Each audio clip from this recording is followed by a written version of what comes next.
What is up, RotoGrinders? Happy Friday. I apologize. Apologies, a little bit of a hiccup there. I'm not going to name names, not going to point fingers. People typically like to say it's on me when it comes to tech issues. It was not me. It was not producer Steve. It was not Squirrel. That's all I'll say. I'll just leave it at that. Kirkwood, you just want to fess up. I see you're raising your hands. Accountability, Dean. That's all I ever asked. That's why I wish you would still do that. You see, yesterday I talked about Top Shots and Chief apologized, and I've yet to still get an apology from you for recommending Top Shots. But it's all about accountability.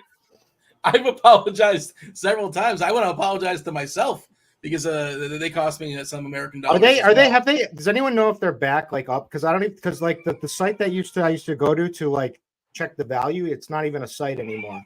So that wasn't a good sign, but.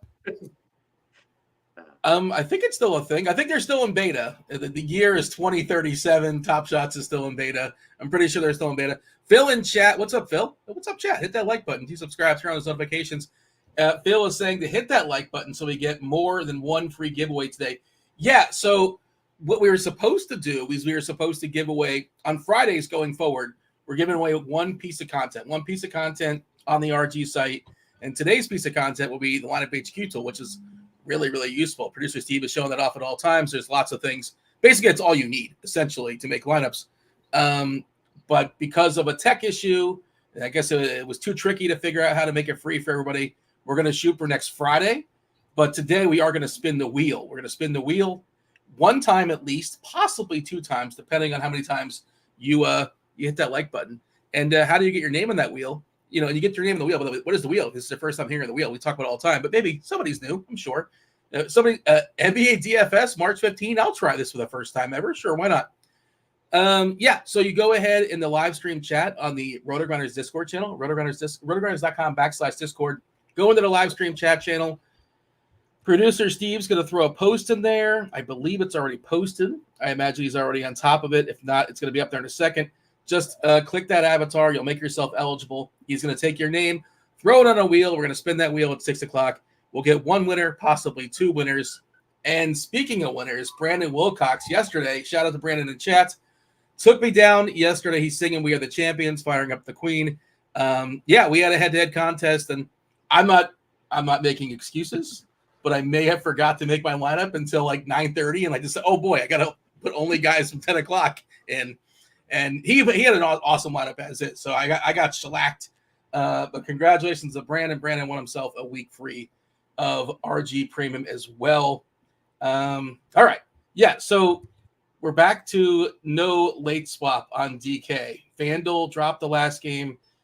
DK, kind of rolling the dice a little bit. Last time they did it, I think they closed shop at 8 o'clock. Maybe it was 8:30. Tonight, it's 9:30, right? 9:30. We're looking at a 6-game slate on DK, a 5-game slate on FanDuel. FanDuel dropped Atlanta and Utah. And there are some players that are questionable. So, we're going to be put to a decision point possibly. Atlanta, Bogdanovich is officially, questionable with his illness. Jalen Johnson, supposedly he's going to come back tonight. He's got that ankle. He's officially questionable. Taylor Hendricks, he's got a toe for Utah. He's questionable too. And I don't know when we're going to get the news as far as the Clippers, but they play 8 o'clock. They're playing the back half of back-to-back. They're playing, I think, their 4th game in 5 nights, or at least their 3rd and 4 nights, and their 5th and 7, I believe. And they're traveling. But this game is really, really meaningful for them. We'll talk about that when we get into it. As far as the standings, it is a huge game for both teams when it comes to jockeying for playoff position. We have no Kawhi not even on the injury report, which is kind of surprising, but James Harden didn't play yesterday. He's got that shoulder. He's questionable. And, Squirrel, I think we have to talk about it. We have to address it. And just one thing to note, and we kind of talk about this, let's kind of playing results.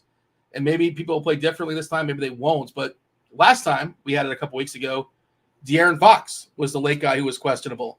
And some people played Fox. Most didn't. But, most didn't say, hey, you know what? If he's out, Monk's going to get this massive bump. And he was 5%. I think it's fine as is, but he really gets elevated when Fox is out. I wonder if there's a similar path as far as this slate. Your thought process when it comes to the late swap stuff tonight. And again, we might get news going forward before 7 o'clock and it all can be thrown out the window. But what is the plan as of right now? You are on mute, sir. Yeah, we might get news before lock, but we might not. And so we have to make a decision. I don't think there's a path, similar to like that De'Aaron Fox, Malik Monk thing that was like so good. I do think like DeJounte Murray is a good play. And so like maybe you just want to be playing a lot of DeJounte Murray and hoping to get out. Jalen Thompson is a little bit riskier. He has to do things that he has to like, get in the game, and he actually has to do well enough to pay off his price. But it's a really good matchup against Utah. So like maybe that's a risk you want to take in some lineups. Probably not one I would take like a massive amount of my lineups. Just like this late in the season, how many questionable guys end up playing? In the NBA. So it's a good matchup. I do think you maybe want to boost DeJounte Murray a little bit in anticipation of one of the Atlanta guys sitting. Yeah, he's already getting boosted and landing in some stuff. We just got a new projection. I did not refresh before the show. 449 on the East Coast, so it's going to be new for me, but I'm pretty sure Murray, as is going to be super popular. Yeah, 35% is his current ownership projection, and the usage is outrageous. The absence of Trae Young, the matchup against Utah, one of the worst defensive teams in all of basketball. Okongwu's out, Sadiq Bey is out. We may or may not see Jalen Johnson. We may or may not see Bogdanovich, but yeah, I'm curious if people are going to be afraid to play those guys as well. Kirkwood, your attack, when it comes to the late swap stuff, any plan we have, or we're going to kind of figure it out? How bold are you going to be? Anything goofy, anything off the board? You probably make that one lineup and that's that. So, you got to get it right, obviously. Otherwise, you're going to bed or you're studying your UFC stuff. But, what is our plan tonight? Very good point. Because I do have to get on the UFC stuff for him. Anyways, I think this is a great slate, but the way DeJounte Murray is like the best play on the slate, in my opinion, anyway. So if he can just get a boost anyway. So I'm just throttle with him. But other than that, it's like I don't really see huge difference. What? So if Jalen Johnson is out, if Jalen Johnson is in play, right? But if he's out, but I guess Bog's the other one. Together those pieces would be more impactful but they're so undermanned. But I don't know how comfortable you can feel playing DeAndre Hunter after the other night. Yeah, they were starting Wesley Matthews. There's some Krejci. He's drawing some starts. By the way, we're getting a little bit of feedback there for you, Kirk, with the issue we had to start the show. I don't know. Maybe we can kind of figure it out there on the fly. But, I'm not sure if you're looking at check the gain possibly. Maybe the gain is a little bit too high for you. Maybe producer Steve can get in your ear, and we'll figure this out as we go. But, it's not the same situation as Squirrel was talking about, but I think it certainly matters. I'm hitting the refresh here. Bogdanovich is coming in at 37% of the optimals that I'm rolling out there, and I'm kind of afraid to play him, Squirrel. I'm a little bit afraid. Now, I don't make a ton of lineups. I play in the smaller fields, and it's not only that. Okay, say he plays, you're only halfway there. He's got to play and do good. Yeah. He can't just play and you win. And if he's going to be popular, I think he's one of the more interesting pieces. And I'm looking for the if then that we have set up. I know we have one for Bogdanovich. Murray, if Bogdanovich doesn't play, or Murray's projection, his median projection here is 58 DK points, which is an outrageous number. 55 on FanDuel. Well, I guess we have the number, but that's, I suppose, like a showdown slate or something like that. Obviously, that game is not on the FanDuel's main slate. That is a silly number, and I'm playing Murray as is. Probably going to play him in every lineup, every meaningful lineup I make. But the trickle down effect. Jalen Johnson, we're giving him 36 minutes, and that seems. I don't know, man. We haven't seen him for a bit. I'm not as confident on the Jalen Johnson minutes. But yeah, if we happen to lose Bogdanovich, do you have a plan on Bogdanovich, Squirrel? Because I don't think I'm playing him. Not really. I'm probably not going to be playing a lot of these guys. I think the real issue happens what if one of Bogdanovich or Jalen Johnson plays? Because then the other is a really good play. But I just don't know if there's anything you can do about it, because you're not going to be the only one thinking that way. And like you said, they've got to do it twice. One of them has to play, and do really well against Utah. It's definitely possible against Utah. It's just it's a difficult guessing game. Do you make or lose money over time playing that guessing game? I don't know. I like to play the guy, and like what I did in the situation last time was like I just boosted Malik Monk a little bit, right? Because Monk's going to get in the game either way. So that kind of solves one half of that problem. So like my way to do this would I think be boost the guys that I think are going to play no matter what, and hope that even if like Jalen Johnson and Bogdanovich do both play, like DeJounte Murray having a great game is still definitely possible. Maybe like Vit Krejci is the guy that you want to boost a little bit, and this is really only a DraftKings only problem. And he's 3,900 on DraftKings, which is a pretty good price. And again, he's somebody that should play either way. And maybe he doesn't kill your lineup at 3,900, even if he's just getting like some backup kind of garbage time run. I don't like to play the game of like playing a bunch of guys that I think could sit entirely, even though there was like a game theory aspect with no late swap, just because like other people are going to be playing that game. It's late season, regular season NBA DFS. Like we're not the only ones thinking about, hey, we could play Jalen Johnson and maybe he goes berserk, right? Kirkwood, let's see if your mic, I know you've been tinkering over there. We figured it out, possibly, hopefully. We'll give you a shot to say some sentences. Anything else you want to say in regards to that situation or just the slate overall tonight? How am I sounding now? Yeah. One word was a little bit of a hiccup there. I don't know what's going on. So maybe I know restarting the router is a joke, but maybe restart the computer. Just restart the computer as is and jump back in. Let's give that a shot. We'll see you in a few minutes. We'll run it back. Could be a software issue, not a hardware issue. In which case, you got to restart the computer. There you go. All right. What do you got, Squirrel? As far as the overview in this slate, again, it's distinctly different depending on where you're shopping. FanDuel versus DK because Utah is thin too, so that Atlanta-Utah game looks really, really appealing.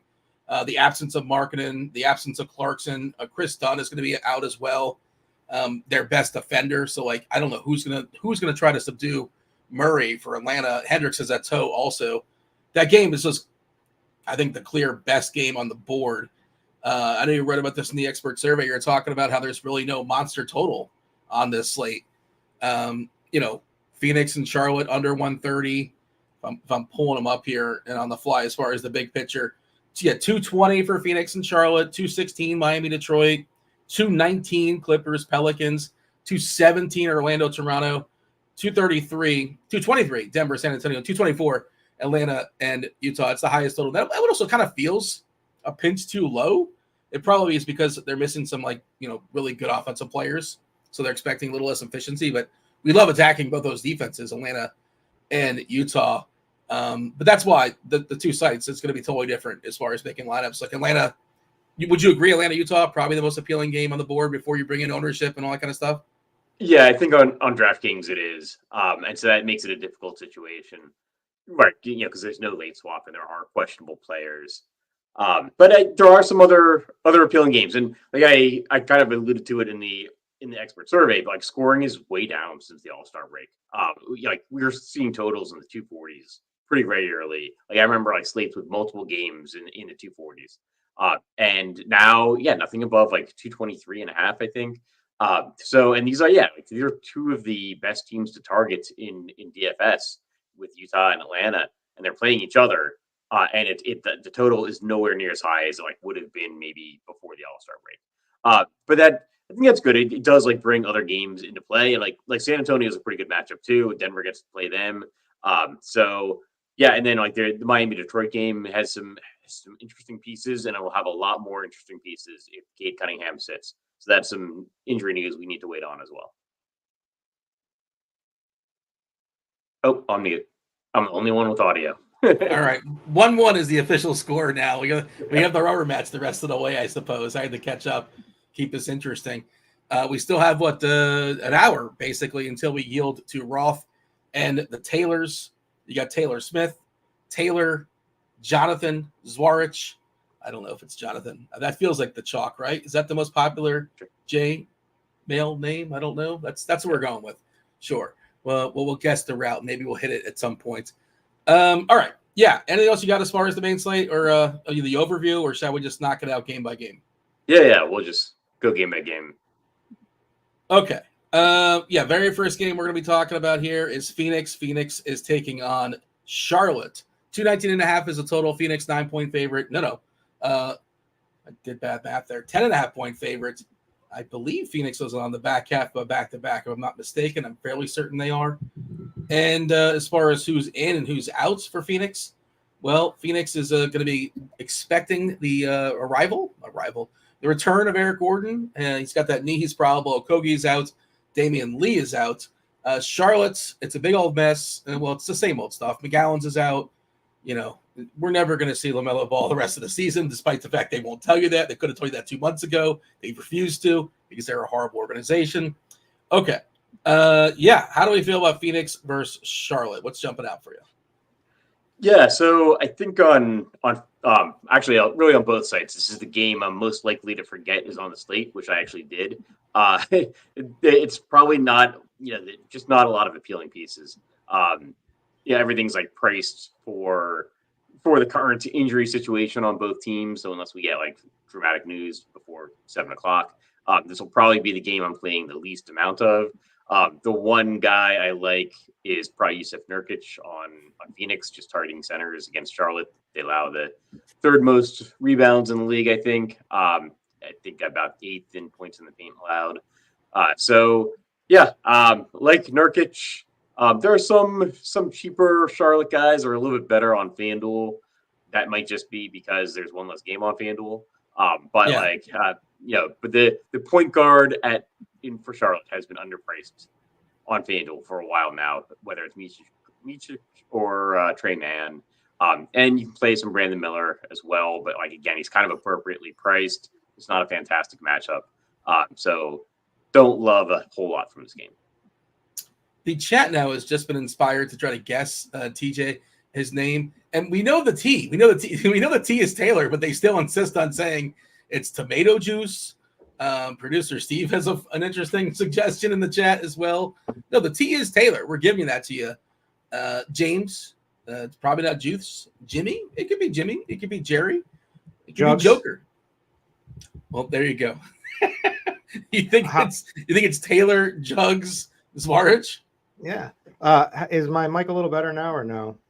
Yeah, you sound better. You only said Jugs once. It sounds like you're good. Look at that. Restarting the router. Welcome back. It might have something to do that I have 196 tabs open on my computer, but I mean, what's the breakdown of that? I'm probably going to regret asking this question, but can you give me the breakdown of the 196 tabs, give or take?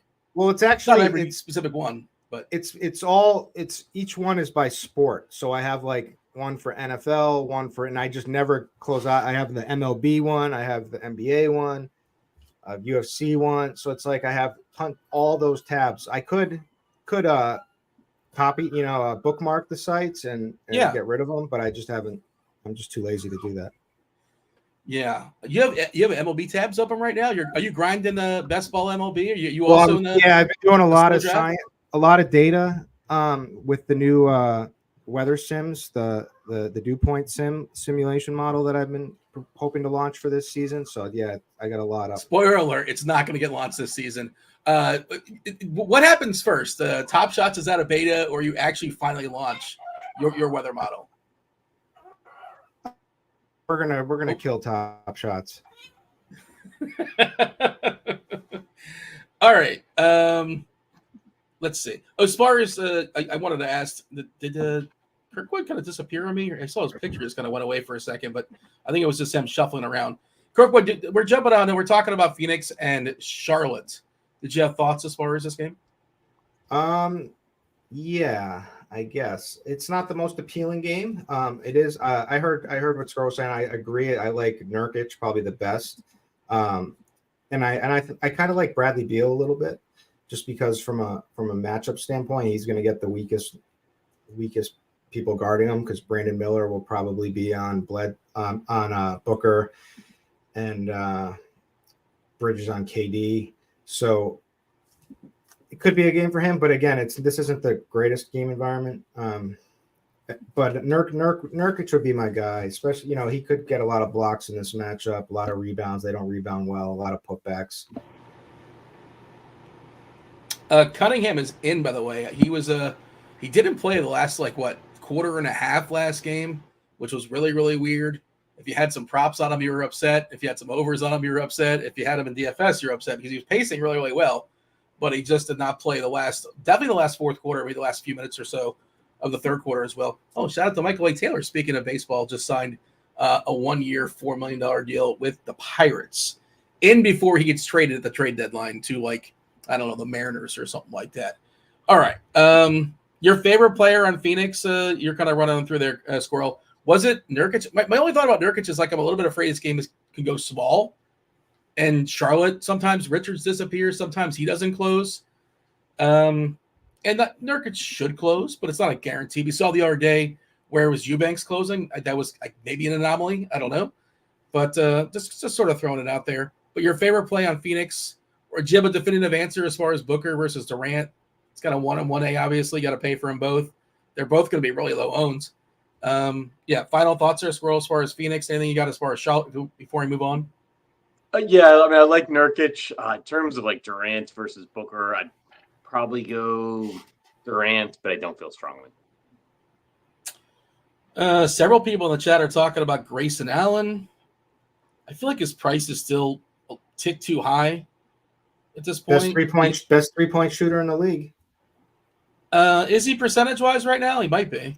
He's up there. I don't know if he still is. I haven't checked it, but he was. In part because Durant and Booker getting the most wide-open threes in the league, right? The defense isn't really accounting for him, and he has to make them. But, yeah, that certainly matters as well. Okay. Did you have any interest? No, I don't. I make one more point for Nurkic with the going small thing that you were talking about.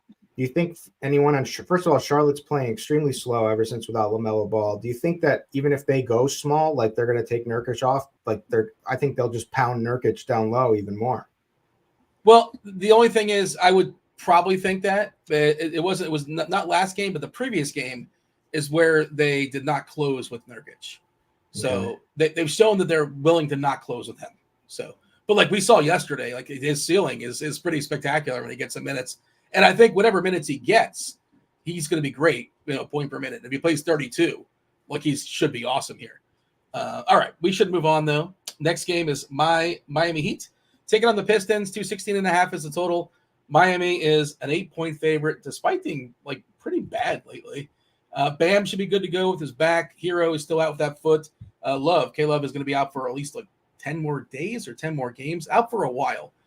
As far as Detroit, Cunningham is in. Oscar Thompson, he is still out. Quentin Grimes, Grimey. He's not playing basketball tonight. The Heat versus the Pistons. What do you got? He's been struggling a little bit. Hasn't been getting to the line. Hasn't been his normal attacking self. I think after a couple of bad losses, this game is perfect for him to just come and explode here. So he's one of my favorite plays on the slate tonight against Detroit. Detroit, awful defense. I like the fact that Cade is in. Maybe it's a little bit more competitive. Detroit has been playing some teams more competitive. So I think it's Jimmy night. Detroit's won 2 in a row. My Heat, they've lost 4 in a row. That number does feel, I'm not going to bet on Detroit, but if I had to, if you're telling me which side, I would take the Detroit side. Like you said, and their defense has been bad this season, but not as horrendous of late. If I pull up the last 10 games here, as far as Detroit defensively, and they're 14th, they're middle of the road, right? They're not, certainly not a team you're running away from, but they're not the Utah Jazz, who is the worst by 3 points, 3 points worse than Chicago. What do you got here, Squirrel, when it comes to the Heat and the Pistons? Do we trust that Cunningham's going to play full minutes? Because it was really weird what happened the other night, and I don't know. And then they had him injury management questionable, and you can sort of say, if you want to do the tankathon thing, you can say that, but they seem pretty much locked in the bottom 3. They have 5 games on Charlotte. They have to win 6 games, and Charlotte's got to lose the rest of the way for them to fall out of the bottom 3. So I don't know if they're looking at it that way either, but look, they're not mathematically locked in, but come on, they're not winning 6 or 7 games the rest of the way, most likely. What do you got here, Squirrel? Miami and the Pistons. Yeah, so I'm actually getting a ton of Miami on FanDuel. And I think it's a really good matchup for the Heat. Getting less Miami on DraftKings, I think it's, again, a product of there's one additional game. It's a really good game for targets. But I still think Miami is a good play on both sites. I think Jimmy Butler is good. I kind of have a preference for Bam Adebayo. Detroit gives up a ton of points in the paint. This is my lineup HQ tag, but Bam's 10th in the league in points in the paint per game. So I think it's a good matchup for Bam. Duncan Robinson's underpriced. He's underpriced on FanDuel, and he scores well on DraftKings. And we just don't have a ton of value. So, he's definitely a guy you can fit in that mid-range of pricing. And I wouldn't argue against Jimmy Butler. I just prefer Bam a little bit more. But then again, that takes your center spot depending on what you're doing. So, I think it's a good matchup for Miami. How do you feel about the 33-minute projection for Cunningham? Is that about right? They haven't been pushing him so much as is, but I'm guessing if he's playing like he's expected to play about 33 minutes, should I be scared that something goofy is going to happen again? Otherwise, they would just sit him if something goofy is going to happen, right? I think that they could declare him out now, right? Like if they're not going to play him full minutes, I think once they get the guy going, I think they want to have him keep playing, right? Maybe hamstring injuries with teams that are going to the playoffs, like we saw with the Pacers, I think with Tyrese Halliburton. They may ramp a guy up slowly or something like that. I don't think the Pistons are trying to do that with Cade Cunningham. My guess is he's either in or out, and we're being told that he's in. So I would assume he's going to play 30 plus minutes as long as the game is competitive. Brandon's asking about Fournier. He's been you're not playing Fournier. Who jumped ahead of him? Cunningham was out. Yeah. And also, I think Amudier jumped ahead of him, if I'm not mistaken. I don't think that he had his minutes cut out last game, and we're projecting 16 for Fournier, and that feels a little bit on the high end. But it's funny because Brandon just won RG Premium. he just beat me the other night. He's got a week free of RG Premium, and lineup HQ is not telling you to play Fournier. It's definitely not saying it. 16 minutes. He's got a 10-point projection, give or take. But he's talking about Grimes being out. Yeah, but Amudia looks like he's probably ahead of Fournier. We're kind of chopping those minutes, and I think you're playing Amudia over Fournier if you're playing one of those two. Or Sasser. I think Sasser's the guy. He's the guy who closed. He played, in lieu of Cunningham. Oh, you have a Sasser take? No, that's the guy you want. He's a scorer. He's electric. So if Cade was out, that would have been the guy. But I would probably put a rule of one of Cade or Sasser if you're ranking a bunch of lineups. I'd probably put that rule in there. And none of Fournier, right? You put a rule in there. No Fournier. No. There's no chance. How about this? Will you play Brandon again? Will you play Brandon again in a head-to-head if he has to use Fournier in his lineup tonight? Yes. I would, but I'd feel bad because would he take that bet? I wonder. No. I mean, we didn't play for real American dollars. To be fair, we just played for RG Premium. How about Brandon? but no, there would have to be a line because then all of a sudden people would think there's something shenanigans going on. But several people are talking about Fontecchio in chat. I don't know if you guys had Fontecchio last game. I did. It was rough. He's got to make his threes. If he's not making his threes, the floor is bad. But the minutes have been there. I'll be going back to Fontecchio and any Fontecchio takes from either Squirrel or Kirkwood. Everybody in Detroit would have looked better if Cunningham was out. Brandon said he beat me by 100. It wasn't 100, but it was a lot. It was at least 60 or so. It was a rough. An L was an L. It was the 0 for 1. It was definitely. You know what? I conceded. took the beat down, and we're moving on. We're on to Philadelphia. What did Belichick say? Where were they on to? What city? Cleveland? I don't recall. What city was Belichick on to? Kirkwood. You should know this. This is your team. I don't care, Dean. I don't know. I don't know this one. Somebody in chat will let me know. He says it. He says it every time. Yeah. And yet you don't know it. You're making it a worse case for yourself. No, he says it to whatever team they're playing next. No, but the famous one was Cincinnati. Mitchell got it in chat. Are we going to acknowledge Duran? It's not a great matchup, obviously, but we know his ceiling. It's a hard sell, but it's a small slate, and he's been a slate breaker before. Not against Bam. It's a big difference. I know that's kind of where I'm at too. You feel the same way, Squirrel? I do pretty much. If I'm going to play a lot of Miami guys, especially on FanDuel, and so I'll probably run that back with more Detroit than I probably should, and so like I'll get some Duren, but it's probably not a good idea. I maybe even like for the price, maybe like Isaiah Stewart a little bit better. If I'm going. I have a theory why the Heat have been so bad. Okay, I'm sure this is going to be good. Correlates perfectly with them coming out doing coach speak for getting Terry Rozier going and giving him more responsibility in the offense and whatnot. I think you think Rozier's bad and he's bringing down he's bringing down the team. Correct. I kind of like Rozier tonight, but I don't necessarily hate that. Yeah, I don't think he's. I'm not saying like from a DFS, different DFS versus this is like the Sabonis debate that we argue in RG chat all the time. Yeah. But I don't hate that theory per se. They're missing Hero, I think, to some degree also, and also the other part of it, Jimmy's not been great. That's probably the lead. Jimmy has not been spectacular. Maybe he's waiting for the playoffs or so. And I think he was, at least earlier today, coming in at pretty big ownership. Yeah, we're looking at 25% for Jimmy. And if he's chalky, this is DK for what it's worth. I know the matchup versus Detroit is fine.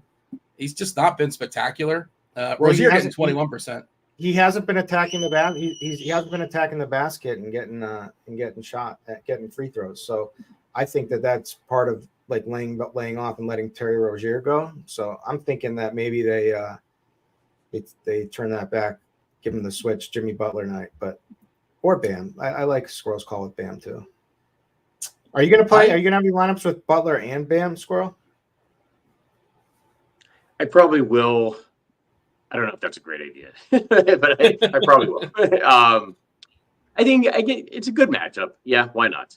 I think that's totally reasonable. And there's a chance that Detroit keeps it competitive on the game. Maybe plays a little bit faster than we're expecting. So I think that's fine. I'm okay with it. Orlando, Toronto, 217.5 is the total. Orlando is fully healthy. Toronto is not. No Barnes, no Pirtle, no Barrett, no Boucher. Gary Trent's got a groin. I think there's a decent chance he does not play. We're currently projecting him in because that's what you got to do. Squirrel, what do we got here? Toronto and Orlando. Toronto is thin, but it's a bad matchup here versus the Magic. Let's talk a little. This is an ugly one, right? There's a lot of ugly games, and it's a small slate. But we got to deal with what the slate's giving us. We all the same puzzle pieces. Squirrel, what are you doing with these pieces? Orlando and the Raptors. So getting, again, much more of this game on FanDuel than on DraftKings. I think the Gary Trent being questionable thing is actually a big deal because Gary Trent is really well priced because we've got to remember RJ Barrett is still out. So if Gary Trent is in, he's a pretty good play at 5,600 on FanDuel. If Gary Trent is out, then you maybe want to take that and you drop down like $300 and you've got Grady Dick there at 5,300. Either way, I have some interest in Emmanuel Quickly as well. Again, Quickly is playing without RJ Barrett. Interested in the Toronto side. I think Paolo Banchero is a really good play, especially on FanDuel. On DraftKings, like Jonathan Isaac is showing up as as a value play. I never love that because he never plays 20 minutes.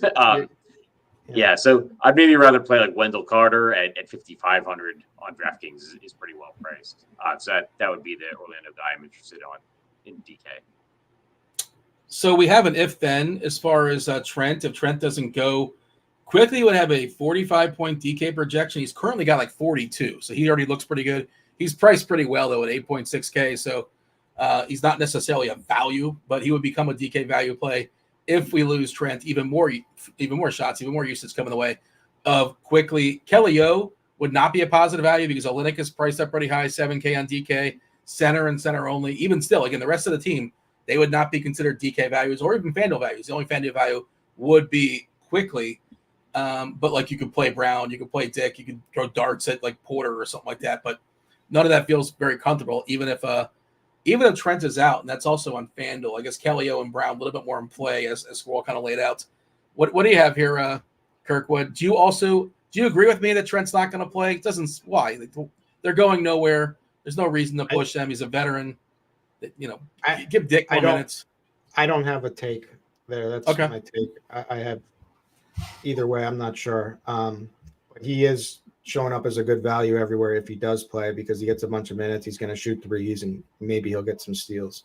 But it's a tough matchup for Orlando. So I don't like anyone really on the Raptor side, and that includes Emmanuel Quickly, even who has a monster role right now. But I just don't want I just think there's better spots on this slate.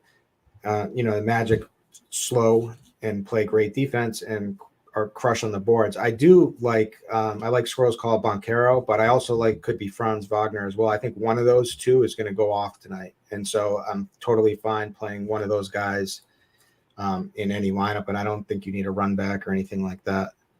You got a lean on the two, or just kind of whichever one fits your lineup, salary wise, or construction wise? Cheap. Franz Wagner is cheaper, probably a little bit less of probability that he goes off than Banchero.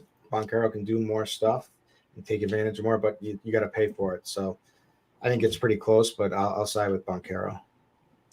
And Orlando is fully healthy, and they run their guys mid-20s, mid to upper 20s, and we're giving 36 to Banchero, which is the big number. You got to pay for that. Franz at 33, Suggs 29. I guess again it's kind of baked into the price as a mid-tier point guard. I don't hate it, against Toronto here.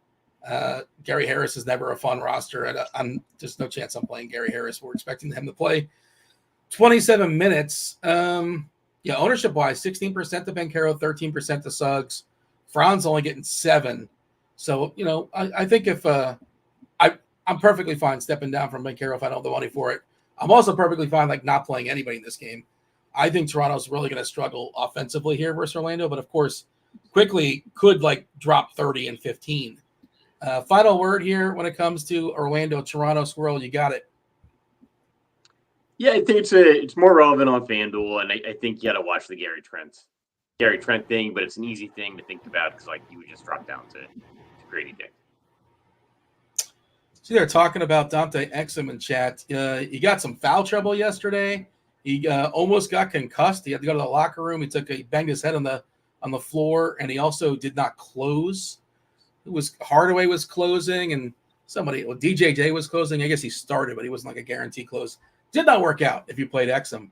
Of course, if you had Kyrie. I guess Mr. Predicto, I can't remember Mr. Predicto's official prediction. What did he say as far as Kyrie? He said don't bet. I thought it was only on Kyrie. I thought it was the Predicto. Who'd you do? You did it? But he was wishy-washy. He was non-committal, if I remember correctly. No, he said don't bet on it. That's not wishy-washy. Don't bet on it. That's wishy-washy. No, that's not definitive. You gotta it's a red flag, that's all. I know Mr. Predicto. I have a Mr. Predicto. You don't have one. How do you know Mr. Predicto? I know. I'm pretty jealous of that, actually. Tell me when it's your birthday. I'll send you one. It's $20 on Amazon. It really, you could make it happen. It's amazing what you can buy these days. Because I can't afford one after you put me on Villanova last night. I put you on Villanova. Yeah, you recommended on. I can't name one player in Villanova. I know nothing about Villanova. Bam, by the way, officially in. If you're concerned, Eric Gordon officially available too to come play tonight for Phoenix as expected. Let's move on. Let's move on to the next game. Again, just a 6-gamer on DK, a 5-gamer on FanDuel. Up next, let's find a game that's a little more interesting. It's the Clippers and the Pelicans. 219 is the total. I'll lay it out as far as how important this game is in the standings. Clippers 6-7 point dogs here, depending on Harden is questionable. They asked him last night if he's going to play tonight, and he didn't sound very committal. He said, God, I can't remember. It wasn't yes or I'm going to try, but it was something to the effect of, I can't remember the quote now. We'll see. Something along those lines. Wasn't very optimistic. New Orleans, similar to Orlando, fully healthy with the exception of Dyson Daniels, and they play a pretty deep rotation. But this is why this game really, really matters. If you look at the standings in the Western Conference, the Clippers are currently in the 4 spot. They're 42-23. The Pelicans are 39-26. Pelicans 3 games behind the Clippers in the win column, loss column, however you want to look at it. They really, really, really need this game. The Clippers win this game, they can kind of exhale.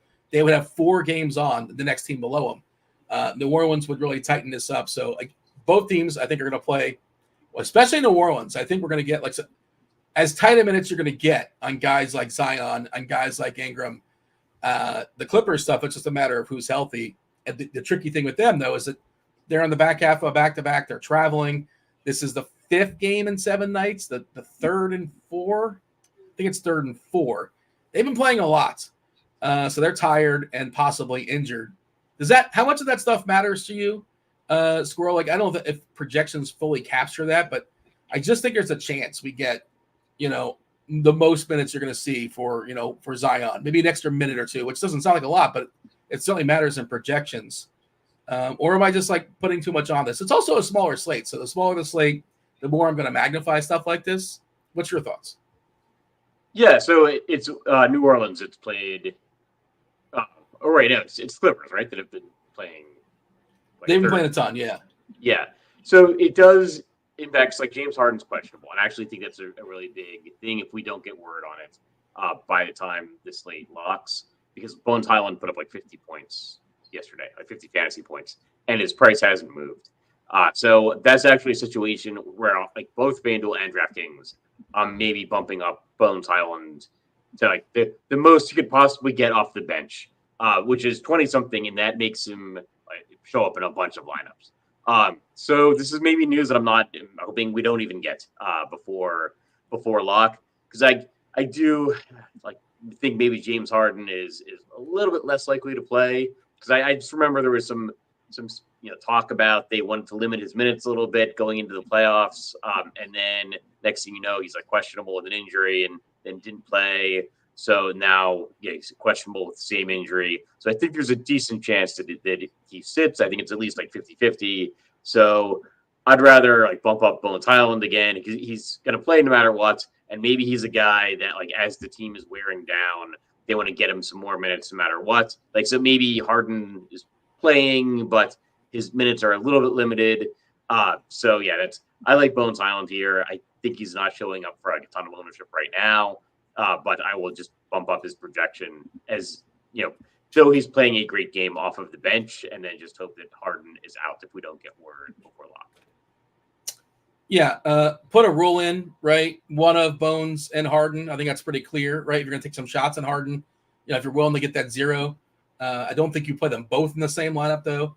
I'm looking at the if-then stuff here. And yeah, obviously Bones fully smashed last night, and it was like an optimal scenario, but I wouldn't expect him to put up a 50 spot, but he doesn't need to because of how cheap he is. If Harden sits, we're giving Bones 32 minutes and a 28-point DK projection, a 27-point FanDuel projection.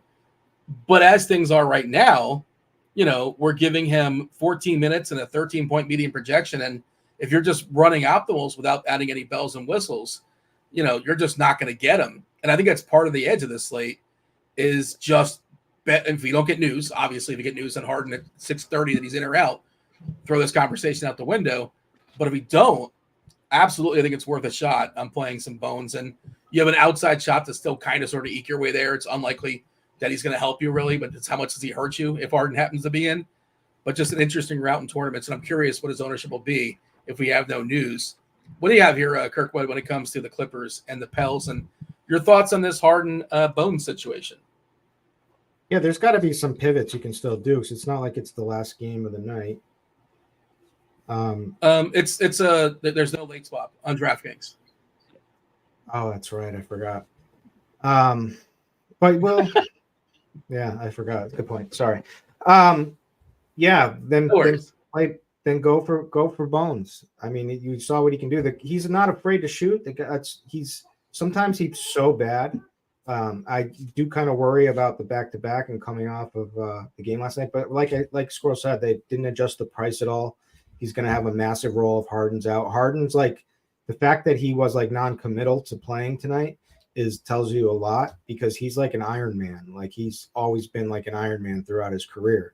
And so this is a different tune. So you gotta think he's probably not going to go here. Got to get those likes up, by the way. I don't know if you guys have missed it earlier in the show, about 10 minutes or so. We are going to be spinning the wheel, giving away 1 week of RG Premium.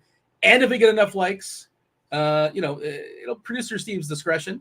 We'll give away 2 individual weeks. If you're not signed up just yet, let's sign up now, just so we don't have Steve scrambling at 5:55. We're going to spin that wheel at 6 o'clock. RotoGrinders.com/Discord. Go on the live stream chat channel. Just hit that avatar. You'll become eligible to play. You You don't do anything. Just watch the wheel spin. And if your name pops up, you get yourself a week free of RG Premium, Lineup HQ, the articles, MMA, PGA, football, baseball, basketball, hockey, anything you can think of with the exception of NASCAR. NASCAR is a la carte. It's its own entity. But jump in there in the live stream chat channel now. Hit that avatar so we can spin that wheel and get you a week free of RG Premium. We talked about the Harden situation. What about the Pels? The Pels in general here, Kirkwood. How do you feel about New Orleans? Oh, Trent is officially in. I'll take the L on that one.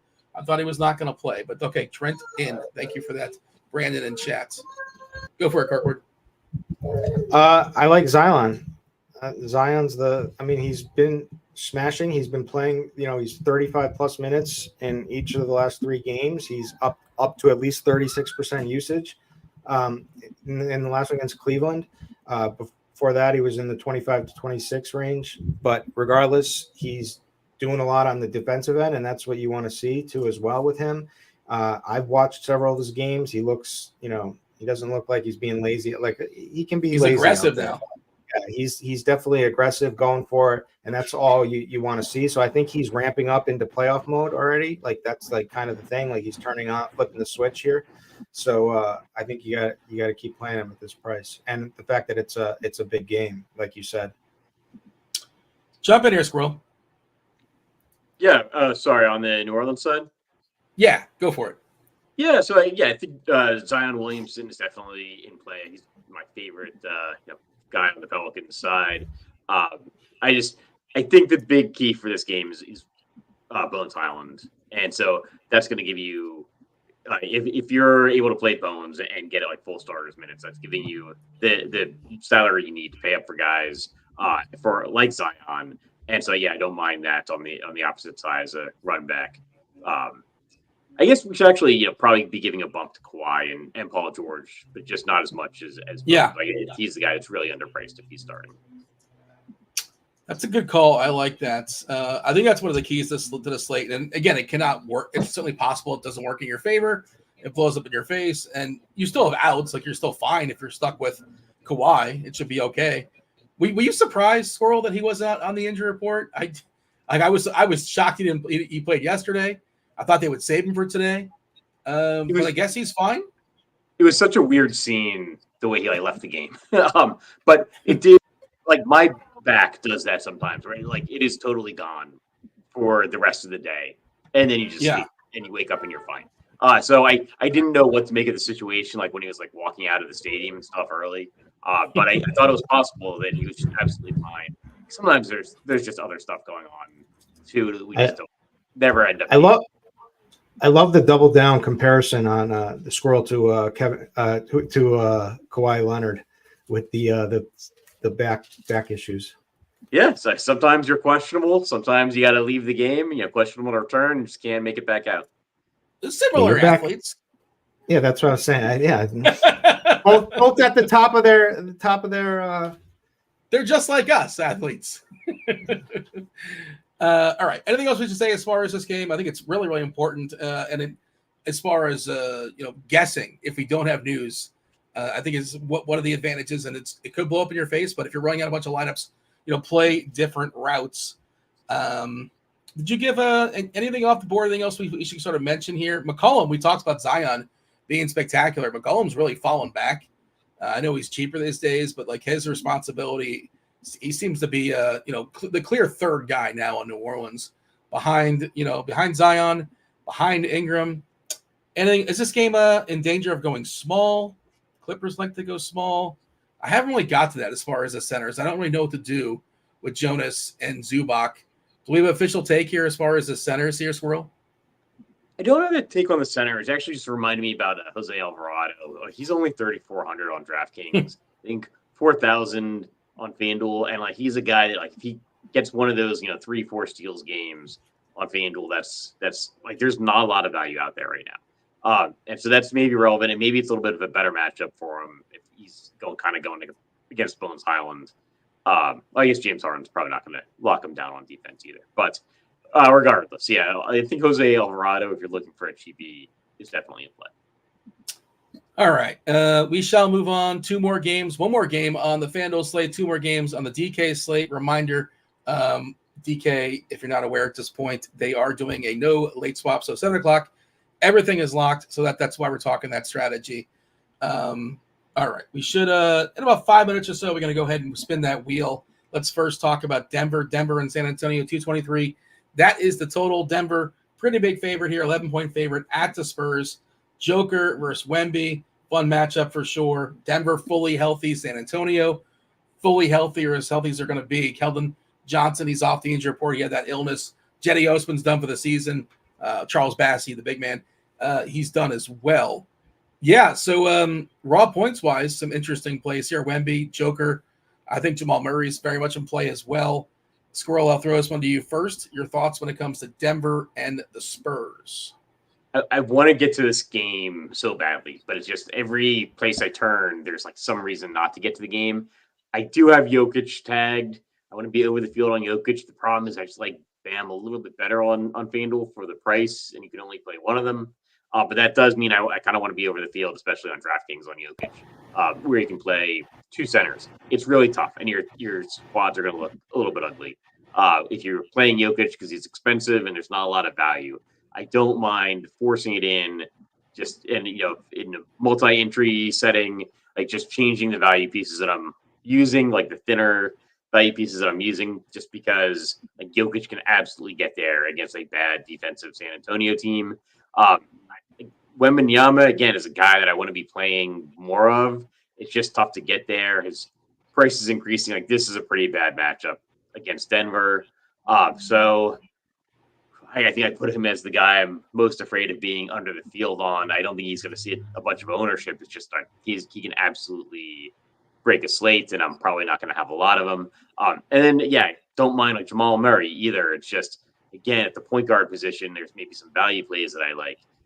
So I wish I was getting to more Jamal Murray. I wish I was getting to more Jokic. I'm just not getting to as much of them as I would like because of positionality and salary. Jamal Murray's coming in pretty hard in the optimals I'm running right now, about 30% or so. Ownership-wise, this is DK, not on FanDuel for what it's worth. We currently have a 30% projection for Jamal Murray. Is it a hot take? If I was on the expert survey today, Squirrel, I would say the Murrays are going to combine for triple digits fantasy points. Is that a hot take or not? That's not hot enough, is it? Is that hot enough? I think it's hot. That's hot enough. Okay. I mean, that's my take there. I'll throw that one out to the world. But like projection-wise, it's not that far off, especially if one of those Atlanta guys fall out, which we'll talk about in a second. Joker just not being owned is the interesting thing. 8% currently on DK. Well, we should say the projection for ownership is about an hour behind. That'll get that'll get revamped up. The closer we get to lock, the more refined that gets. But I don't know how much higher that's going to be, just because of salary cap concerns. Squirrel kind of laid that out. Kirkwood, Denver Spurs, thoughts? I'm excited to watch this game. We get to see the best big man in the league match up against Nikola Jokic. So I saw that one coming. I'm excited for this. Wemby is unbelievable. Much must watch every time you can. I mean, so there's a couple of things. There's been Coach Malone has come out and said he's going to try to limit some minutes on get some minutes when he can to get to make it easier on Jokic and Murray. So that worries me a little bit. At the same time, his ownership is just too low for a guy that can absolutely nuke the slate, especially in this matchup. So I'm on board with Jokic for GPPs, but I am a little worried about it. I think it's tough to get to Wemby tonight. Sure, take a little bit just because the blocks and steal upside. Although this is not the matchup for blocks and steals, but he still can. So I'm not big on much here, but I think you go after Jokic. I think I'm fading Jamal Murray here personally, but maybe that's wrong. 8,100. I think I can get. I think I'm playing him. I think I'm going to play him on my main team. I'm going to stick with my Murray's theory, but that's two guards, which might be. I don't know if that's the right spot to spend up in both those guys, but at least one lineup, at least one of my main lineups. So I'll definitely be firing that off. I mean, if the game stays close, he should smash. But go Bears. Questionable for tomorrow. We don't care about tomorrow. It's the DFS. We care about today and today only. All right. By the way, chat's asking about how rigged the premium giveaway is. It's not rigged. I know people want to say it's rigged. It's absolutely not rigged. But do hit that like button, and we'll give away 2 individual weeks. As of right now, we're just giving away 1. I think we're on the cusp to give away 2 if we get a few more likes. You wanted to jump in there. What do you got, Kirkwood? Do we have a third party auditing this at all?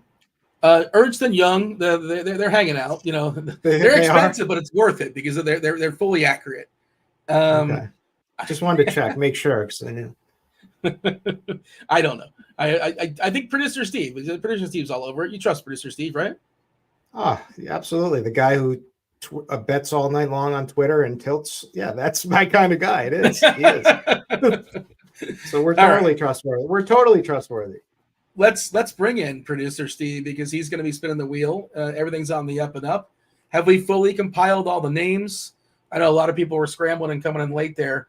Are we good to go, Steve, with the wheel? We have all the names on the board? I'm adding one last name right now, but now it's done. Sorry if you missed it. Did you add Butthole? No, because you didn't make Discord yet. Butthole, get in Discord. It's like 2 more steps, and who's got time for 2 steps? Apparently. All right, we're at 87 likes, so we're 13 away from doing 2, but maybe it will jump up 13 likes after this first spin. But I was saying, add my name to the list. You can't. He's trying to circumvent the rules. Yeah, that's not how it works, buddy. Yeah. He also thinks that a dog can play in a basketball game because the rules say it. Don't outright say it. Well, the rules don't say that. All right, let's spin it. Here's the first one. Oh, so it's white versus gray. You should have like one that's green for no particular reason.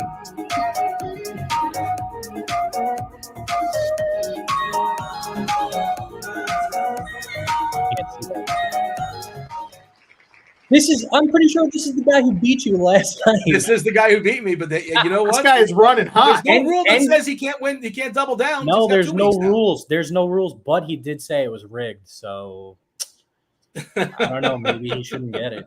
I don't know what the rules are. The chat is not happy, though. Certainly, Ernst and Young is looking at this, correct? Certainly. Who's looking at it? Ernst and Young. Ernst and Young?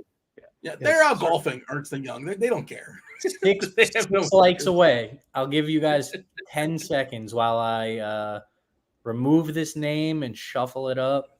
Shuffling up a whole bunch of times.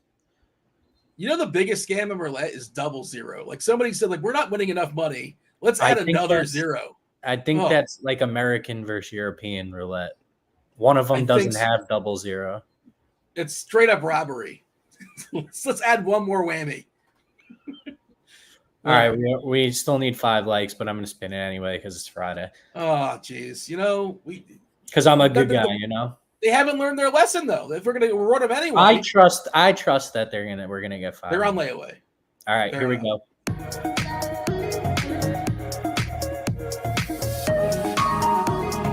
Kirkwood flashing back to his old dancing days.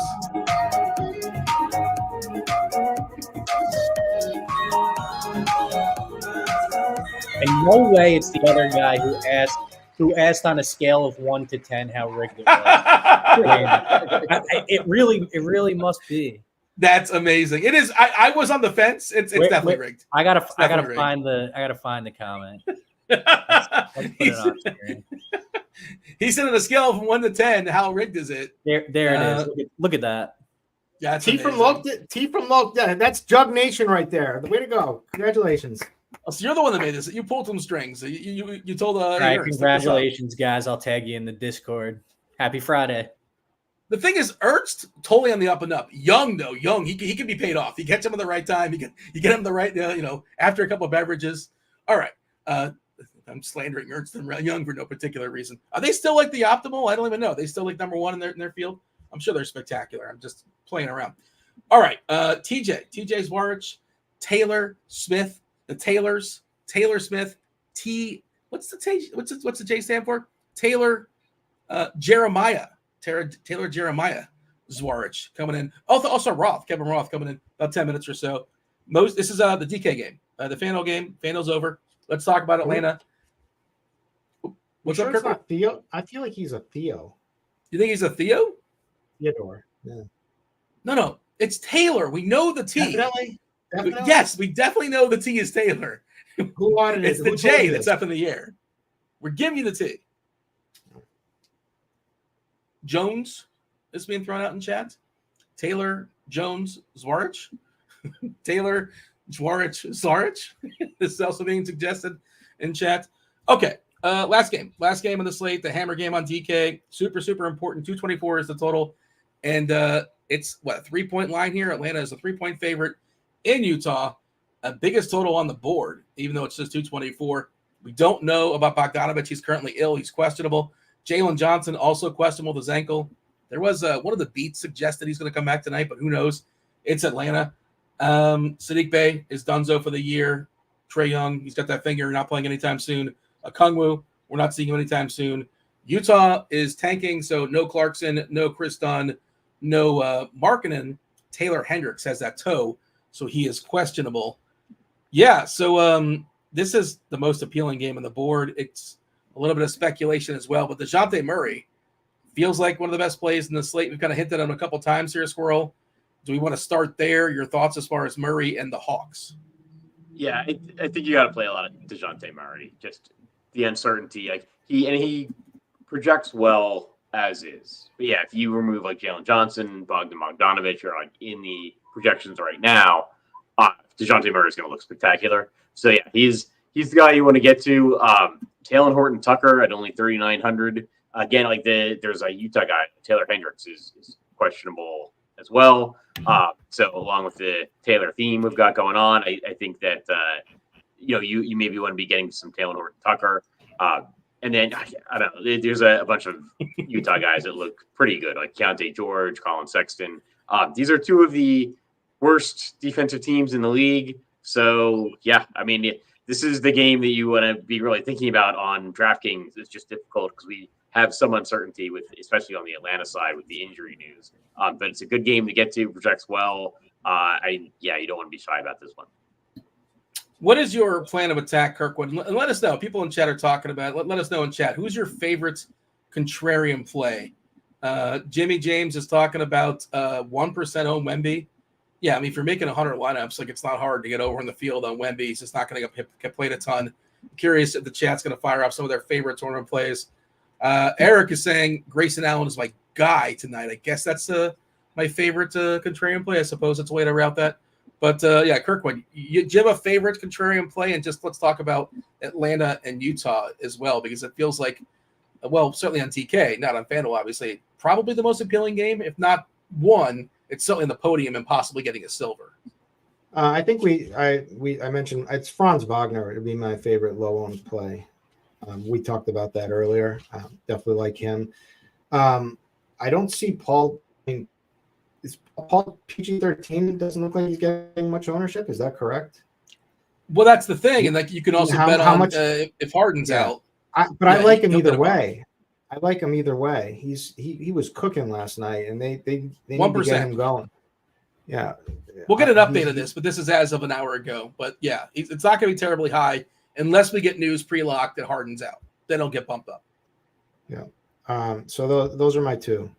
But if we can talk about Utah. So like Scroll said, this Hawks Jazz game, this is crazy. Like every game metric. All right, they both play super fast. Hawks 4th in pace, Jazz 10th in pace. Both awful defenses, 27th and 29th defensive rating. Both are bottom 3 in the league at giving up opponent-made threes. They also both shoot a ton of threes. They're both top 10. They also both give up tons of blocks and tons of steals. They're literally 23rd. Hawks are 23rd in opponent blocks, 21st in opponent steals. Jazz are 30th opponent blocks and 27th opponent steals. This has like fantasy bonanza like all over it. So you just go with the minutes. You go with the guys, how you break the game down in your head that you think that guys could do well. Keontae George is just going to be in line for an absolute ton of minutes. Colin Sexton, same thing. And both of these, so I love both of those guys because, they're also they're just thin on guards right now. That's why Taylor Horton Tucker is going to have to play a lot. So I like him too. But DeJounte Murray is my favorite, is like my top stud on the entire slate. And I think he can only improve, like you said, but like they don't have Chris Dunn anymore. They have absolutely no one who can guard this guy. So, and he was going off, too. So, and then you get John Collins revenge, maybe. It was so bad the first time around. Yeah, but that's why the sequel's never as good as the original. The original was bad. Maybe we get a little Godfather 2 here. We get a nice sequel, but yeah, it was bad. It was bad first. When it's real bad, then the first time, the sequel is always better. Well, why would you give a sequel to a really bad movie? I don't like that theory. What movie was really, really terrible? They said, screw it, let's give a second one out there. I don't know. Oh, I got the answer, by the way. You ever seen Weekend at Bernie's 2? It's one of the worst sequels of all time. And Weekend at Bernie's, the original is really, really good. You're making my point and you're killing your point. Correct, I am. But I was just popped in my head. Okay. What was that Adam Sandler movie with like Kevin James and Chris Rock? And they just like hang out and go camping. I think Shaq's in it too. Whatever that is. Grown Ups. I don't know. Every single Adam Sandler movie. I wouldn't say that, but that's fair. I mean, look at TJ. Shots fired. TJ is not a fan of Adam Sandler, but Grown Ups. Not a fan of Adam Sandler, the great Adam Sandler? I love Adam Sandler. That wasn't a shot. It was like just like from 2010 to 2018. They did like 7 of those movies with them just hanging out together. He just wants to get paid to hang out with his friends. It's like, a little bit like Nicolas Cage. Nicolas Cage, hardest working man in Hollywood. His batting average, Nicolas Cage, if you look at the movies, it's really bad. It's really, really bad. But he's got some great hits. But anyways, we're derailing the show now. We still have a few minutes till crunch time comes in. What was your point? You were talking about John Collins' revenge? You're in on Collins? I think it's a flop lag revenge spot for him. It's like extra pressure now because he busted in the first revenge. Okay. Are you buying? I didn't make this narrative rule, but you just did. I never heard that before. I think you literally just made that up. What would cite that? Where is that? The only narrative that I came up is the fresh haircut narrative. That was Kirk original. I just want to point that out. What's the sample size on that? And you really have to know because some of these guys probably get like a haircut like every 5 days. Yeah, just a little trim. But, that's the thing is like some guys always have a fresh haircut, so they don't qualify. It's when you can tell it's the fresh haircut narrative when they get when a new hairstyle gets introduced. Jamino in chat said, "You remember had Domingo on Sunday? Domingo on Sunday. That's one of my bets too. It's a funny one, but it never worked. He was leading the league in home runs on Sunday when I came up with that narrative. First week of the season? No. This is the big bopper for like Milwaukee, right? Is that where he played for? I think it was on Milwaukee. Yeah, he was on the Brewers. Yeah. He was crushing it. Where is he now? Probably in China, Japan. He's probably in Japan or somewhere. Just still banging on homers somewhere. But that was a fun one. I don't know. I don't really know what the actual scoreboard in that one is. Are you sold here, Squirrel? Has he sold you on John Collins? the John Collins revenge? Yeah, usually you see that. Like if they're truly vengeful in their hearts, I feel like it comes out the first time. Not. No, he wasn't feeling right. He was off. He didn't have the fresh haircut. So now he gets a fresh haircut for the second chance at revenge. I'm telling you. You remember John Collins' haircut from a month ago? Like you're just making stuff up now. No, I researched it. So this is. What did you Google to research this? I have my sources. You won't reveal them. How convenient. If there's any questions in chat, by all means, fire them off. We got a few minutes till crunch time comes in. I saw a question. Well, go ahead. What do you got? So yeah, there was a question about like very sense of awe. If Hendricks is in, I would not go to sense of awe because he's like 4,700 now on DraftKings, which is the only site we're like worried about for this game. And like he only has been playing more minutes since Taylor Hendricks went down. I don't know if even if Hendricks is out, if Sensabaugh does enough to justify like $4,700 price tag. How do you feel about current ownership, 32% on THT on DK? Are you in on that? He's fragile historically, but they got to play, right? Yeah, I think you got to be ready to get hurt again, right? Because he just has those games and he's cheap. Like he's 3,900 and he always has that like small forward eligibility. It's like, oh man, who am I going to play at small forward? Ooh, like Taylor Horton-Tucker's right here. I think you got to be willing to go there. Let's see. Derek wants to know a forward for 6,200 or less on DK for tournaments. I'll give that to you, Kirkwood. Let's see, 6,200 or less on DK. As you look, we've given away several, pieces of premium throughout the show. Do want to mention you can use premium in your own. You can get yourself some premium. You can get a $10 off. Let's see the promo we have in the description. I'm sure producer Steve will go ahead and drop it in chat as well. $10 off your first month of combo.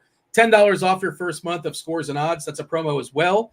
Or if you just want to, you want to taste, you want to make sure, you don't want to fully commit to a month. Sure, understandable. You can get a 3-day pass. 3-day pass. You get it for every single sport: football, baseball, basketball, hockey, NHL. That's the same thing. MMA, PGA, and golf also. Make it sound just more sports. Except NASCAR. NASCAR does its own thing. It's a la carte. $19.99 for that. And with the premium, of course, you get Sim Labs as well. You guys learned about Sim Labs yesterday. Roth told you about it in the intro. Did we give you enough time here, Kirkwood? Give me a forward at 6,200 or less. It's the most disgusting list of players that I could ever watch. What do you got? I don't have much. Like I would say Aaron Gordon, but Aaron Gordon's going to be guarding Wemby. I don't know how much I trust that. I don't trust the Sohan. Maybe Lipsky is too expensive. Grayson Allen is up there. He's too expensive. Maybe you go back. Nobody's to going to play him. But maybe you go back to DeAndre Hunter, but you don't feel comfortable doing that. There's like Fontecchio, but now we're getting down to like 5,300. Like there's literally no. I don't like anybody. It's a 2v2 is what you're saying, basically. Yeah. Like if you plug somebody else in and then you can upgrade elsewhere. Is that the thought process? Yeah. All right. Jamino in chat saying if we had DFS bowling, he'd be all about the bowling. That would be fun. I would watch that. I don't know who do you think you are? I am. Is Pete Weber still bowling? Is he retired? I'm not sure. Walter Ray Williams Jr. no longer doing his thing. Who are the best bowlers out there? I couldn't tell you. But can you name a bowler, an active bowler? I know Mookie Betts is a really good bowler, but he's more known for his baseball abilities. You got one, Squirrel? I know no bowlers. I got one. If there's no DFS, I don't know what's going on. I got one. I'm risking my job here by. Are you Googling for it? Is that what you're doing? No, I'm risking my job here by saying this, but CJ Kaltenbach. Oh, no. Great bowler. He's a great bowler. I bowled with him. Did you bet? Did you gamble? Yeah, he won. He's a great bowler. Did he kind of rope-a-dope you, or like he was talking smack? All right, I don't want. He didn't sandbag up out the gate. No, he's a great bowler. He got me good. Hey, you got any MMA plays for the people as we yield to crunch time? Squirrel did the show already. Squirrel did the show with Blender, so defer to him. I'm not ready yet. And this card is awful. But is your article up, ready? Squirrel? I'll be ready. Yeah, I have like 2 more blurbs I need to write. I was going to try to get them done during the show, but then I was like focused on NBA. So. Andy's not going to be happy. He wants that posted by Friday. Hopefully Andy's not watching. I just realized now, my apologies to Crunch Time. Crunch Time's been waiting in the wings, the bullpen for the last couple of minutes. Oh, CW telling us Ernie McCracken, Big Earn. Of course, that's the chalk. I don't know if he's still bowling these days, but yeah, let's see if Kevin Roth or the Taylors, one of them, know a bowler. Let's talk to Crunch Time in 3 and 2 and 1.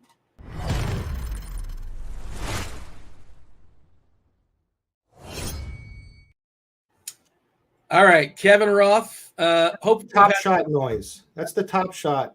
Exactly the top shot noise that they make when you open a pack. Are you getting like flashbacks? I can't believe it. It's like they're purposely putting this in my face. Whoever made this.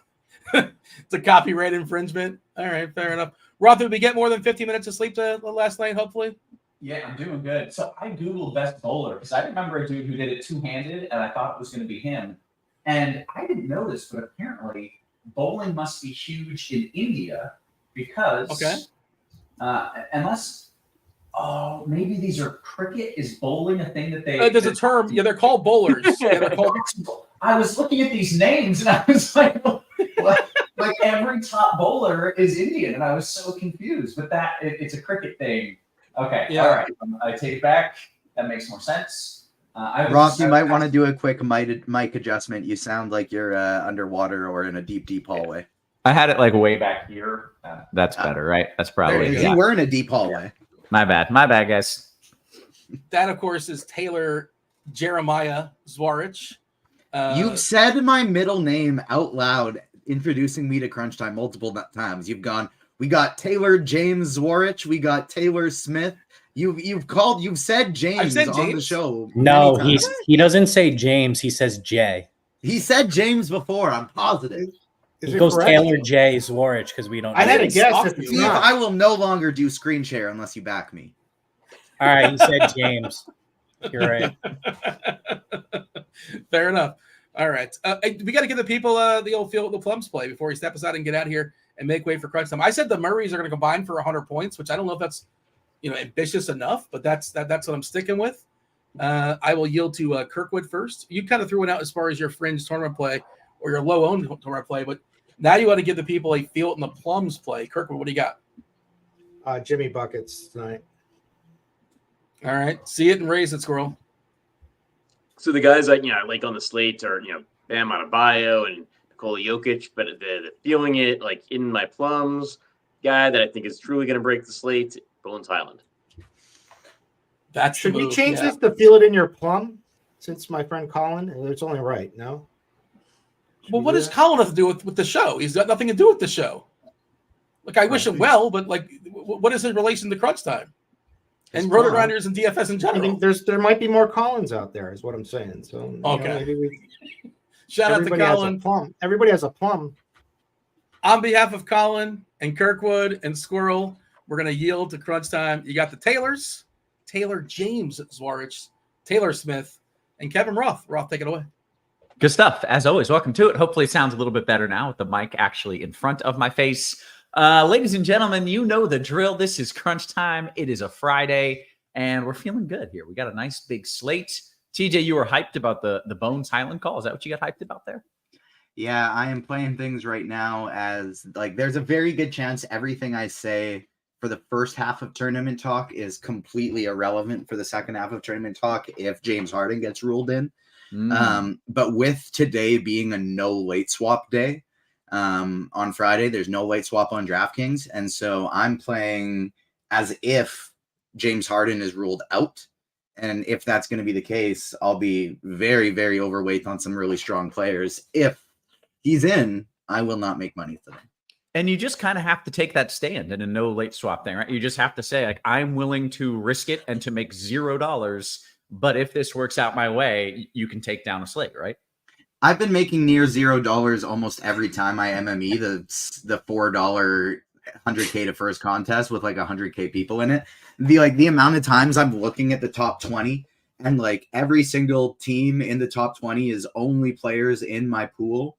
And then I look at I'm looking at the box scores and I'm like, oh wow, like I'm gonna be cooking today. Yeah. And it's like making $96 back of the 600 entry fees. So I'm used to that. I'm used to making none of it back. So I feel more risk averse. Okay. Well, we're going to roll those dice and we'll talk about some strategies where you can late swap as well. Also, we got my guy Taylor in the house. He's going to give us a cash build looking dapper in his salmon today. What up, Taylor? Nothing much. Yeah, should be fun. No late swap on DK.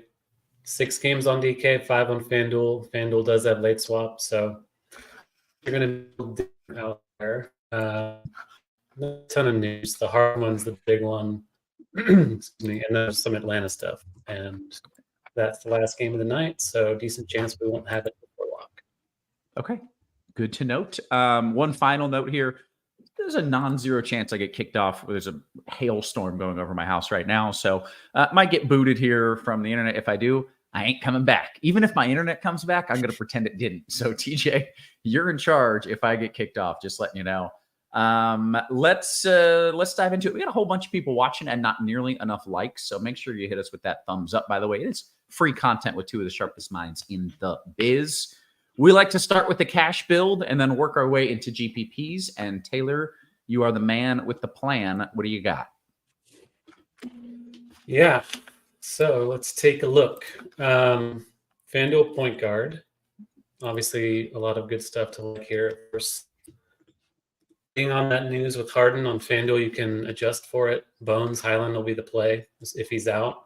Kind of like it was last night. Played a lot of minutes. crushed. Not a good spot against New Orleans, but it's cheap enough to where you're going to want to play him. But if Harden is in, there's really not much to love from the Clippers, certainly from a cash perspective.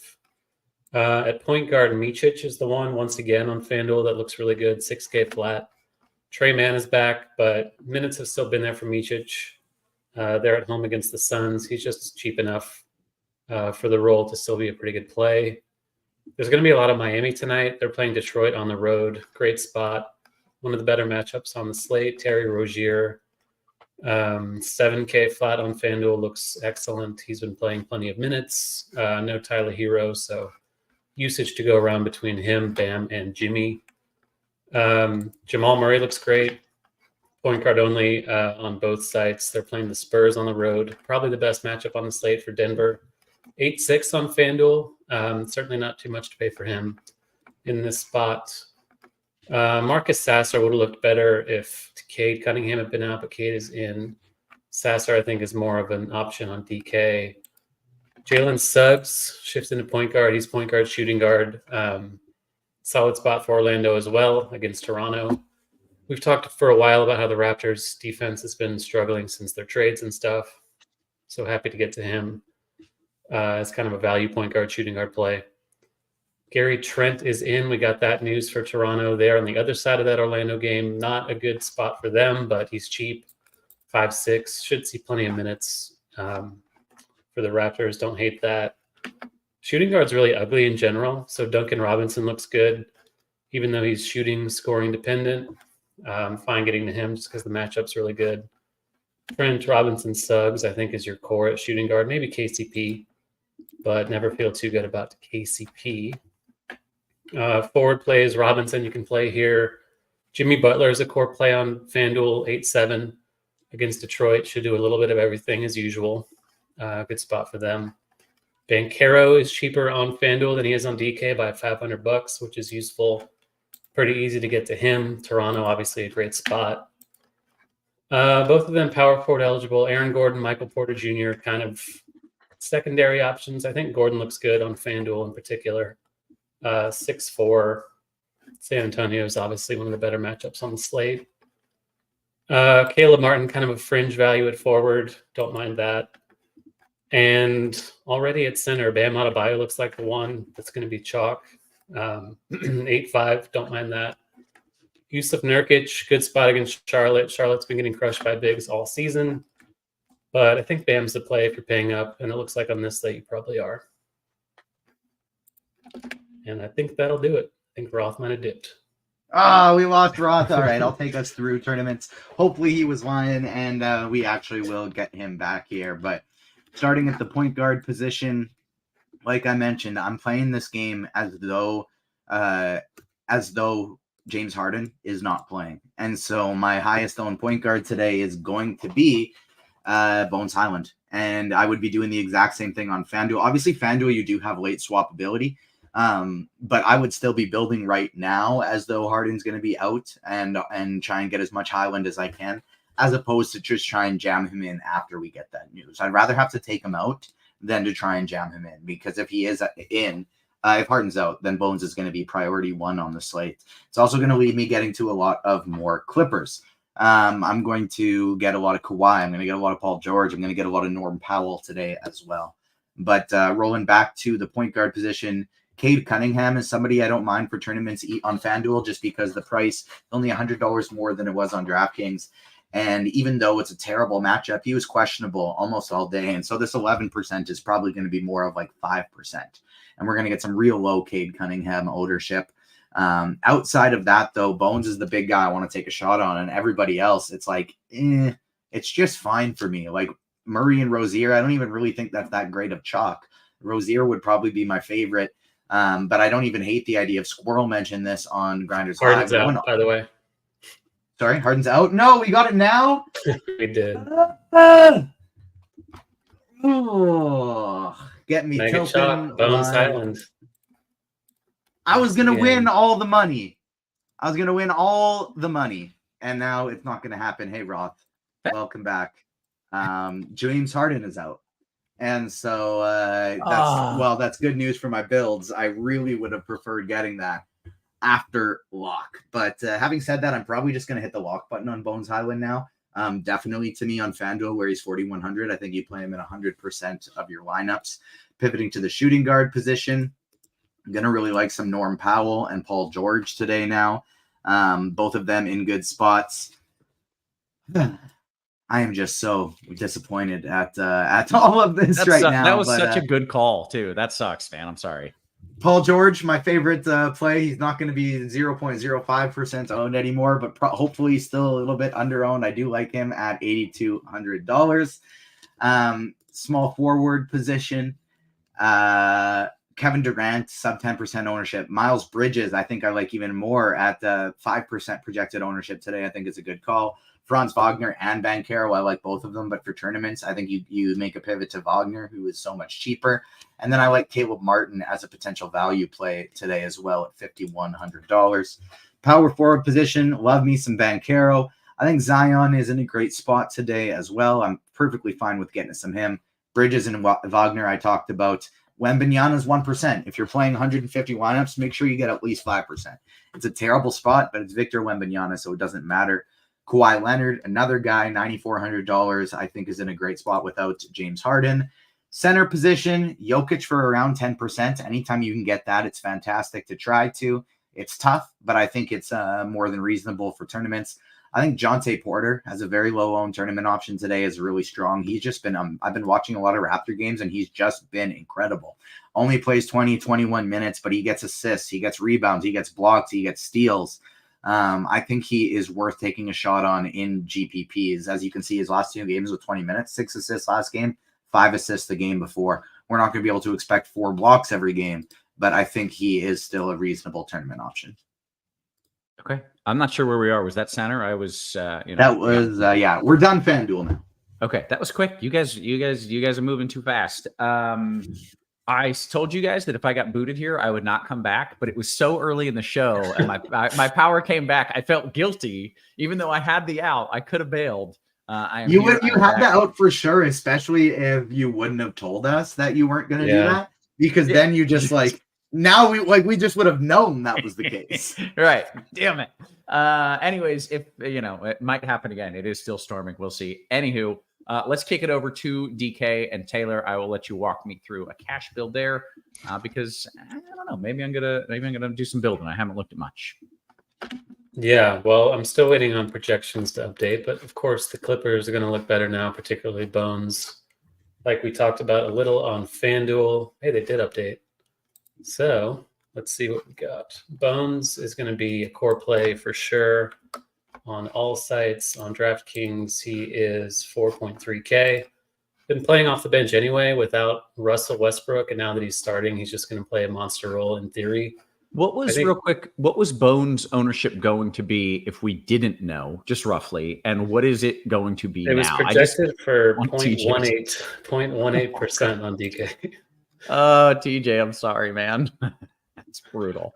But now he's going to be the highest owned player on the slate, I assume. So that'll be fun. All right. It probably would have been a little higher just because I think others might have taken the same tightrope walk on this slate just to see, but certainly now he's going to be mega chalk, but good chalk, it appears. Let's see. Is he point guard only on DK? Yeah. He is. So very easy cash player, certainly playing him.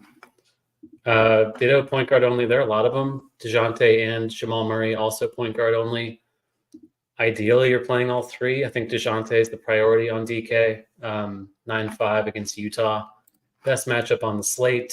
On DK at least, against the Jazz on the road. Decently high total, tight spread in that one. Sorry, I got a little distracted. Murray, we have Bogdanovich and Jalen Johnson questionable.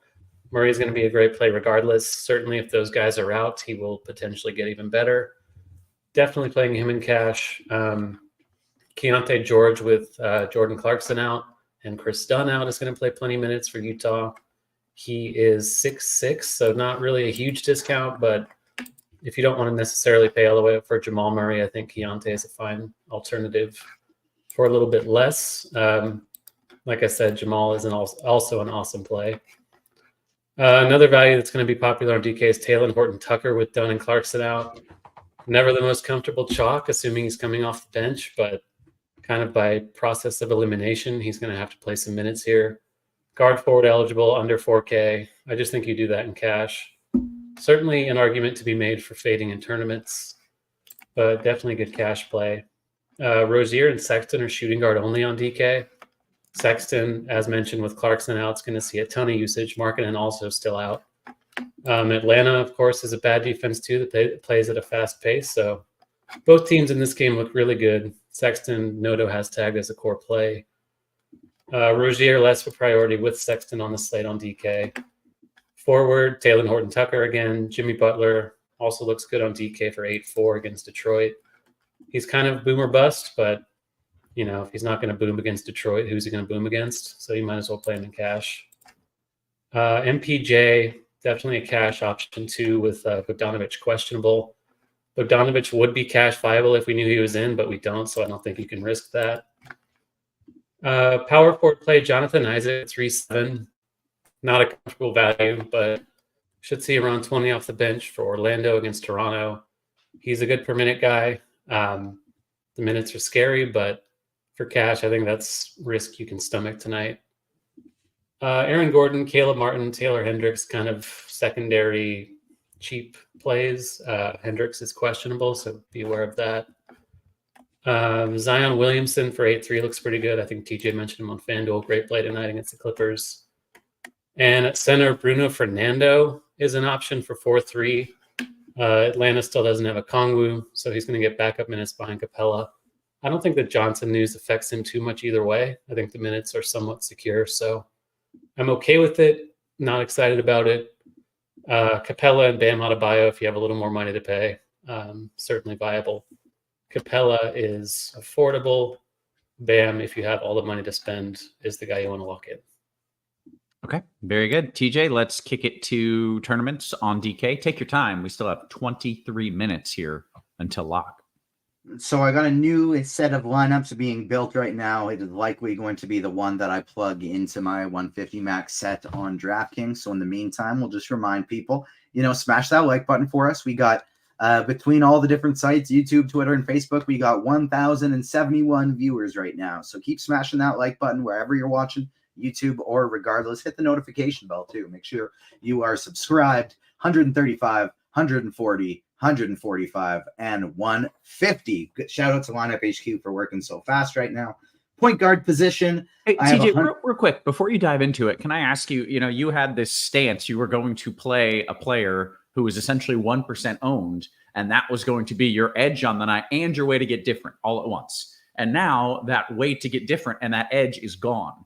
So now are you falling into a chalk build and you have to redo other things in your lineup? Still probably not all that much, because I'm going to play some of the chalk way more aggressively than most of the field will. And so I'll just be mixing and matching a lot with those plays. And so there's two players who are point guard eligible only that I'm going to play at combined 191% ownership. So I got 100% DeJounte Murray, 91% Bones Highland. And that's how I'm going about it in GPPs. The only other point guards in my pool, Keontae George, Jamal Murray, Jalen Suggs, Emmanuel Quickley. So Jamal Murray is going to be fairly chalky. We're projecting him for about 28%. Maybe that'll be lower now because we haven't had a chance to add Bones Highland's ownership in there. But it'll still be somewhat owned. And I'm going heavily underweight. And so I have 100% Murray, 91% Highland, 35% Keontae George, and then nobody else over 10. At the shooting guard position, 50% Talen Horton-Tucker and 50% Colin Sexton. If I'm locking in DeJounte Murray, I want runbacks from that same game. I have a rule set that I want to play 1 to 2 of Murray, Horton-Tucker, and Horton-Tucker, Sexton, and Keontae George in every single lineup I play today. And so I'm going to be loading up on those Jazz guys. I'll be hopefully about double the field on each of them. And then Paul George is the next guy that I really like. Obviously, he won't be 1% owned now, but he was still under owned the last time Harden was out too. I have 22% of him. He's my third highest owned guy. Rozier is next. Norman Powell is next. I set a rule. I want one of Powell and Bones in every single lineup because if Bones fails, Powell is probably the guy that steps in and had a good game. I am worried with that rule that maybe I shouldn't want that because they can both perform well. But what are your thoughts on that, Taylor, about of that rule? Sorry, what was that? I was a little distracted. Max 1, Bones, and exactly 1, Bones and Norm Powell. I think it's okay to play them together just because they are cheap, but not sure. It might depend on Norm's ownership. Have we gotten an update on that yet? No, but his projection isn't very high, and so I don't expect it to jump very much. Yeah, I don't know if it's worth separating them if Powell's not going to be that popular. I don't think they're too negatively correlated either. I think they can play alongside each other a little bit. Let's see what he is, 5'2". I don't think I would manually group them out. I think I would be down to play them together. All right, so it's now switched to min 1, a minimum of 1 Powell and Bones Highland. But I still want to make sure I get like around 90% Bones. So that'll have to be something I can make sure works. But as of right now, 91% Bones Highland. New build, we got 95% Bones Highland. So I was worried about getting more. And in fact, I was worried about getting less, and we in fact got more. So now I'm up to 20% Norm Powell as well. Small forward, it's Horton Tucker, it's George, it's Powell, my 3 favorite guys with their teammate Kawhi Leonard. After that, it's the Miami guys, Jimmy Butler and Duncan Robinson. I'm getting to a decent amount of Michael Porter Jr. as well, but I don't think I want that much, so I'm going to lower that right now as we speak. Another guy that I was getting to a lot more before was Simone Fontecchio, but now with his other plays, I'm getting less. Sprinkling in guys like Jaime Jaquez, Bogdanovich. He's still got the Q tag, but he projects really well. Franz Wagner, DeAndre Hunter, Brandon Ingram, guys like that. But those are just 5%ers for me. Power forward, Caleb Martin is actually my highest owned guy here. Power forward is a fairly weak position today. And so I'm going cheap with a guy like Caleb Martin, but Banchero, Zion Williamson, probably the top tournament guys up top. I just find myself going with the cheaper options, or if I am spending up, going with Kawhi Leonard. Gotcha. Okay. Did we talk about center? I forgot about center. No, it's like, are we going to talk about center, or did I miss it? Yeah. All right. Bruno Fernando is my highest owned guy. I'm getting some Wendell Carter Jr. I really do like John Collins here quite a bit. Jonte Porter is a cheapie that I'm getting a lot of. I got distracted because somebody in chat says all this DK talk is making me cringe. Well, we went through all of this on FanDuel first. We currently haven't had as much DK talk as we've had FanDuel talk. And so just too bad. Jokic, definitely somebody that you want to get over the field on. He's projecting for 8% right now. I want to get at least 10. And then Yusuf Nurkic is somebody else I like for tournaments as well. Gotcha. Okay. The people are saying we have questions. Well, the good news is we have 17 minutes. So I feel good about getting those questions done. A fair reminder, I like to start in the RotoGrinders Discord. So if you really want your question answered and you want to hang out with some of the coolest kids on the planet, make sure you are checking out that RotoGrinders Discord. A quick note here, by the way, if you've ever wanted to take RG Premium for a little test run, you can do it now with a 3-day trial pass. You get access to every sport except NASCAR at the low price of $19.95. Literally never been a better time to join the RG community. You can find the 3-day trial link in the description below. You can sign up today. So make sure you are doing that. And with that, we're going to jump right on into some of these QQs. Not a whole lot of them here. You guys must have done a fantastic job kind of walking through the slate. Nothing new there, Roth. Yeah, well, come on now. Don't push it. What do we got? FanDuel GPP, your favorite spend up who is low owned. TJ, your favorite low owned spend up in a FanDuel GPP. All the way up, Jokic. Mid-tier up, it's Kawhi Leonard. I still don't think he's going to be super highly owned. Okay. Taylor, do you have a different favorite spend up over there? No, I said Jokic too. I think Paul George, although he might be more owned than Kawhi. So I think I agree with all of TJ's takes. Very good. Okay. FanDuel single entry. Taylor, I'll give this one to you. You want Grayson or Norm Powell? Parentheses, I have 2 clips already. I think I still want Norm because Eric Gordon's back tonight. So Grayson seems a little expensive, and your buddy Eric Gordon. Thank you. I was waiting. My best friend Eric Gordon is how he needs to be addressed. What else do we have? Scrolling up now into the YouTube. Make sure you hit the thumbs up. You're not asking for too much. It's free content. You just got to click that thumbs up button there to keep it free. Would you take a shot on Jokic over Murray at lower ownership? In fact, you both just said you're absolutely okay with that, right? Yeah, and I'm very underweight on Murray too. So which one? DeJounte or Jamal? Oh, okay. Jamal, very overweight on DeJounte. I have 100%. Gotcha. All right. King Dash says, so is Bam the play on FanDuel also? Taylor, I had no internet at that time, so I don't know. Yeah, he was the one you definitely play in cash on FanDuel. Yeah. Great. Darren says, FanDuel cash, can I just play Clippers, Magic, and Heat players? Magic, huh? Yeah, I guess Banchero looks pretty good over there. I have to reload. Can you do another one? You need Jazz. You need Jazz and Hawks. Jazz and Hawks are FanDuel doesn't have Hawks. Oh, it does. Then yeah, you probably can on FanDuel. Okay. Let's go to TJ, your favorite cheap center on FanDuel. Options including, but not limited to, Bol, Wiseman, Nance, Porter, Wagner, Poku. Porter. That's what I kind of thought there. What do we got here?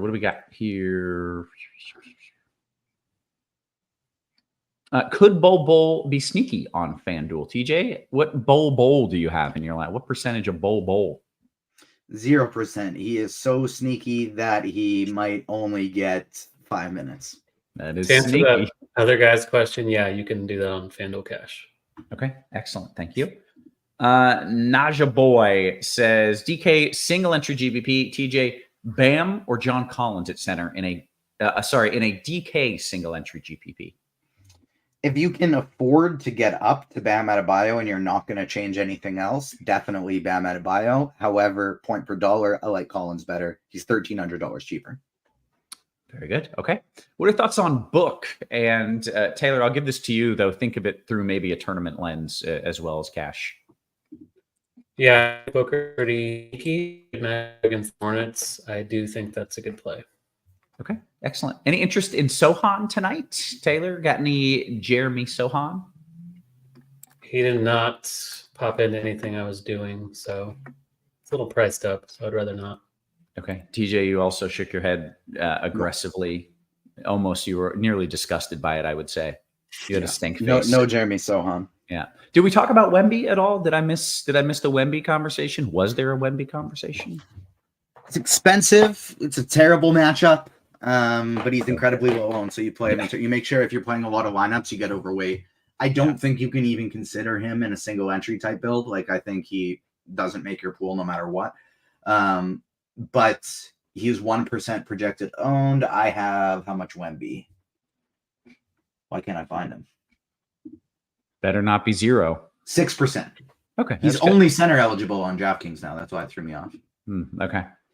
Our guy Butho Jenkins in the chat says, my 2 cheap plays on DK tonight are Poku and Wiseman. What do you think? TJ will look at this through a tournament lens. Poku and Wiseman as his 2 cheap plays. I have 0% Wiseman, 5% Poku. Okay. The next question was about Wiseman in a DK GPP. You're not on board. Taylor, any interest in Wiseman, DK GPP? No, he feels like a bit of a chase, and center always has a lot of opportunity cost. Okay, well said. DK single entry. Taylor, you want Bridges, Leonard, or Paul George? I think I'm on the George wagon. Okay. Dante says, where has Means been? He was a staple of crunch time. Someone below said, Means is enjoying a glass of wine from the executive suite, which is the perfect answer. He's our boss now. So yeah, he just tells us when to come on the show. But enjoying a glass of wine from the executive suite is a perfect way to word that. One lineup for me on DK tonight. Who is your favorite contrarian play?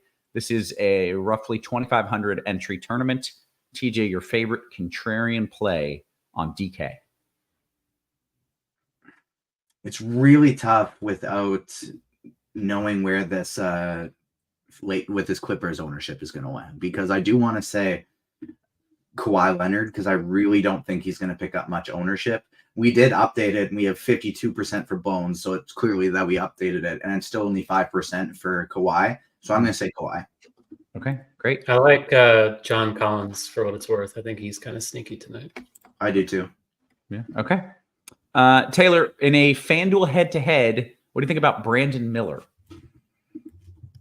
I don't know. It's a Hornet. He's okay. Yeah, he's cheap enough. 7-2. I'm fine with it. Okay. Jumping back into the RG Discord. We still have 10 minutes until lock. I got to slow down my pace. FanDuel GPP and single entry. TJ, outside of Bones, your favorite scrub play of the night. And we're not going to call Bones a scrub. Your favorite, cheap value. Next highest owned cheap value is actually Caleb Martin. Okay. All right. Is Brandon? Oh yeah, we got that one. Okay. FanDuel Cash 3v3. Taylor, you want Micic, Kawhi, and Nurk, or Scary Terry, MPJ, and Bam? I think Micic, Kawhi, Nurk. Okay. We'll go to our guy Jay Sams, who, by the way, took down a tournament a couple nights ago. FanDuel GPP. Is it okay, TJ, to play Nurk and KD in the same lineup? He says it doesn't seem like those two are negatively correlated. I think it's fine. I probably don't want to have many lineups where I'm playing more than one Phoenix player in general.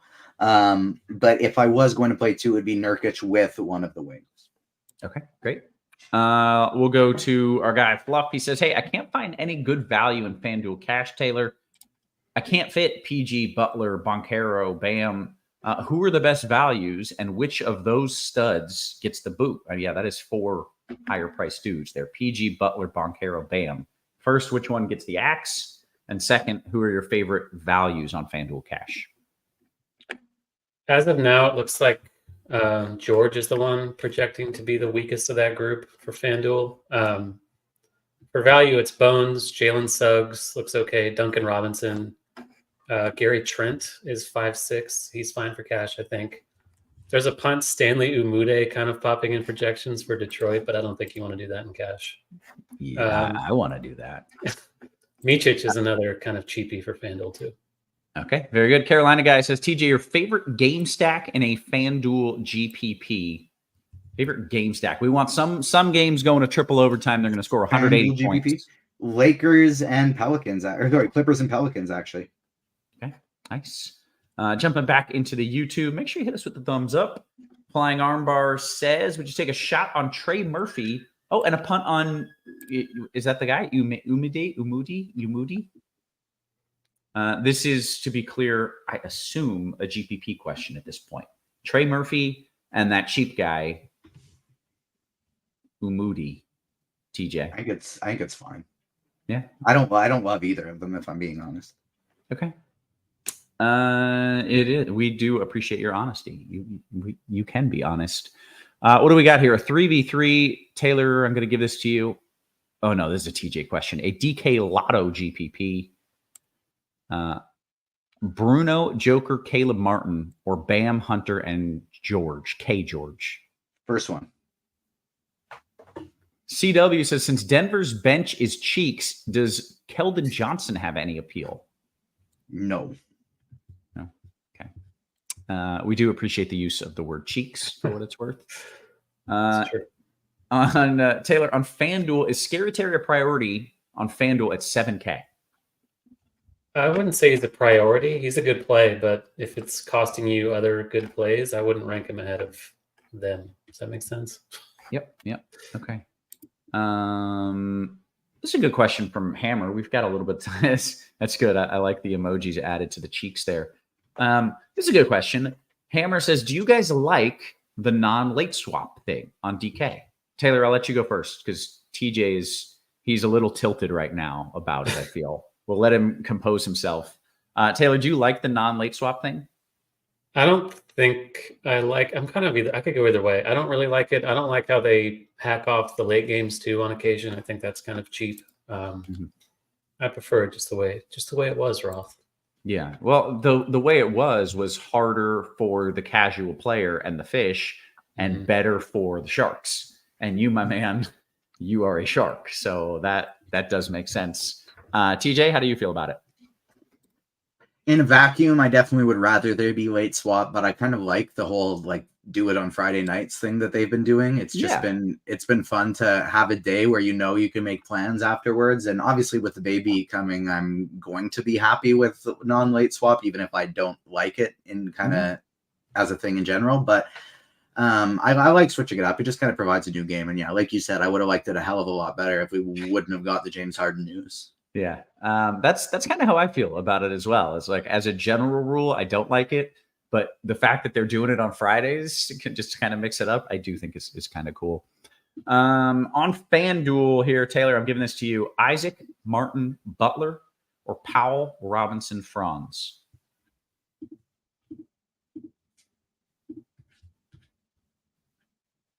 Oh, I was muted. Second. Oh, one. okay. All right. My bad. Second one you said? Powell, Yeah, Robinson, second Franz. one. Okay. OS, TJ, to you, another FanDuel question. Sohan and Franz or Rozier and Porter? Definitely Rozier and Porter. Okay, great. Cleveland Picker says, are either of you guys playing in the $25 single entry series on FanDuel tonight? Either of you in that? I'm not. I'm not either. No, we're not. We're not playing in that. Powell over Bones to be different. TJ, this is kind of, you're essentially locked into Bones, but you're okay playing some Powell as well. Is that? Yeah, every lineup I don't have Bones has Powell. So and yeah, some I don't lineups, hate that for certain. Some lineups that you do have Bones also have Powell. Yeah. Okay. J3 pointing out that we are doing a great job, and also I'm an amazing basketball player. That's accurate. He's right. DKG. I genuinely do not think I could beat you anymore. For what it's worth, I have no type of in shape in my body since the first time I got COVID. I never got it back. Yeah. Well, I'm glad you've caved because I didn't actually want to play because I might have lost. So now I'm 3-point competition. I still got you. You're probably right about that. I play like Russell Westbrook. I'm not out there bombing them. I'm Kyle Lowry at this point. Yeah, I'm Russell Westbrook without the athleticism, which isn't great. DKGPP 2v2, Keontae George and MPJ or Sexton and Keldon Johnson. TJ, Keontae George and MPJ or Sexton and Keldon Johnson. First one. No Keldon Johnson. No Sohan. Let's not play any Spur not named Wembanyama against Denver, except for maybe I have 1% Vassell in 150 lineups. Okay. Bo says, TJ, how many Pacers are too many? How many Porters are too many Porters? Is there multiple? 3 Porters? because there's only 2 on the slate. Okay. Yeah. And the brothers. Yeah. Oh, nice. Taylor, Wendell or pay up for Nurk? This is a FanDuel question. Wendell or pay up for Nurk? I think it's Nurk. If you can do that easily. Okay. God help me trying to read this question. Mr. Irrelevant says, TJ, I know it's awful, but Alexei Poku or Vit Krejci? I think Poku. Okay. Can we play some guy named Vit Krejci? Maybe. Depends on the Hawks, but probably not either way. Okay. It depends, but probably not either way. That's fair. Less than a minute until lock. Make sure you get those lineups in. Center, DKGPP, Nurk or Collins, TJ? Who'd you got? Collins. Ron says, DKGPP, TJ, is my guy Herbert Jones playable? No. DeAndre Hunter and a DKGPP from Steven? Yeah, it's okay. What do we got? FanDuel cash question. Trey Mann, Bruce Brown, and Duncan Robinson. Are those good plays on FanDuel cash? He didn't ask for one. He just said those 3 names. Robinson for sure. The other 2, not so much. Okay, great. FanDuel single entry. We're seconds from lock. Robinson, Powell, or KCP. Oh, okay. Robinson and Powell or KCP and Brown. Robinson and Powell. Puppet Master says, any Sasser love? I want to play that guy every day. I don't know why. I have like 8%, I think. Okay. 11. 11. Okay. That's some love. Oh, what do we got here? Hey, guess what? We've hit the lock. Ooh, those questions were coming in fast and furious, which means there are a lot of people on the YouTube, which means hit the thumbs up as we are clearing on out of here. Yep, there. Someone in the chat just said Harden back in. LOL. Liar. Yeah. They're a liar. His screen name is Ruthless Villain, so I don't know if we should I don't know. trust him. J3 said the same thing. What? At the They're same lying. time? They're just fucking with us because it's no late swap, right? 1 minute ago, I see from somebody James Harden ruled out. Okay. I don't see anything about He's James kidding. Harden He says he's playing. kidding. Thank God. That would have been really, really tilting if TJ like had the nuts and then everybody else adjusted. Boo! Boo him! Yeah. Everyone, boo! J3 timeout.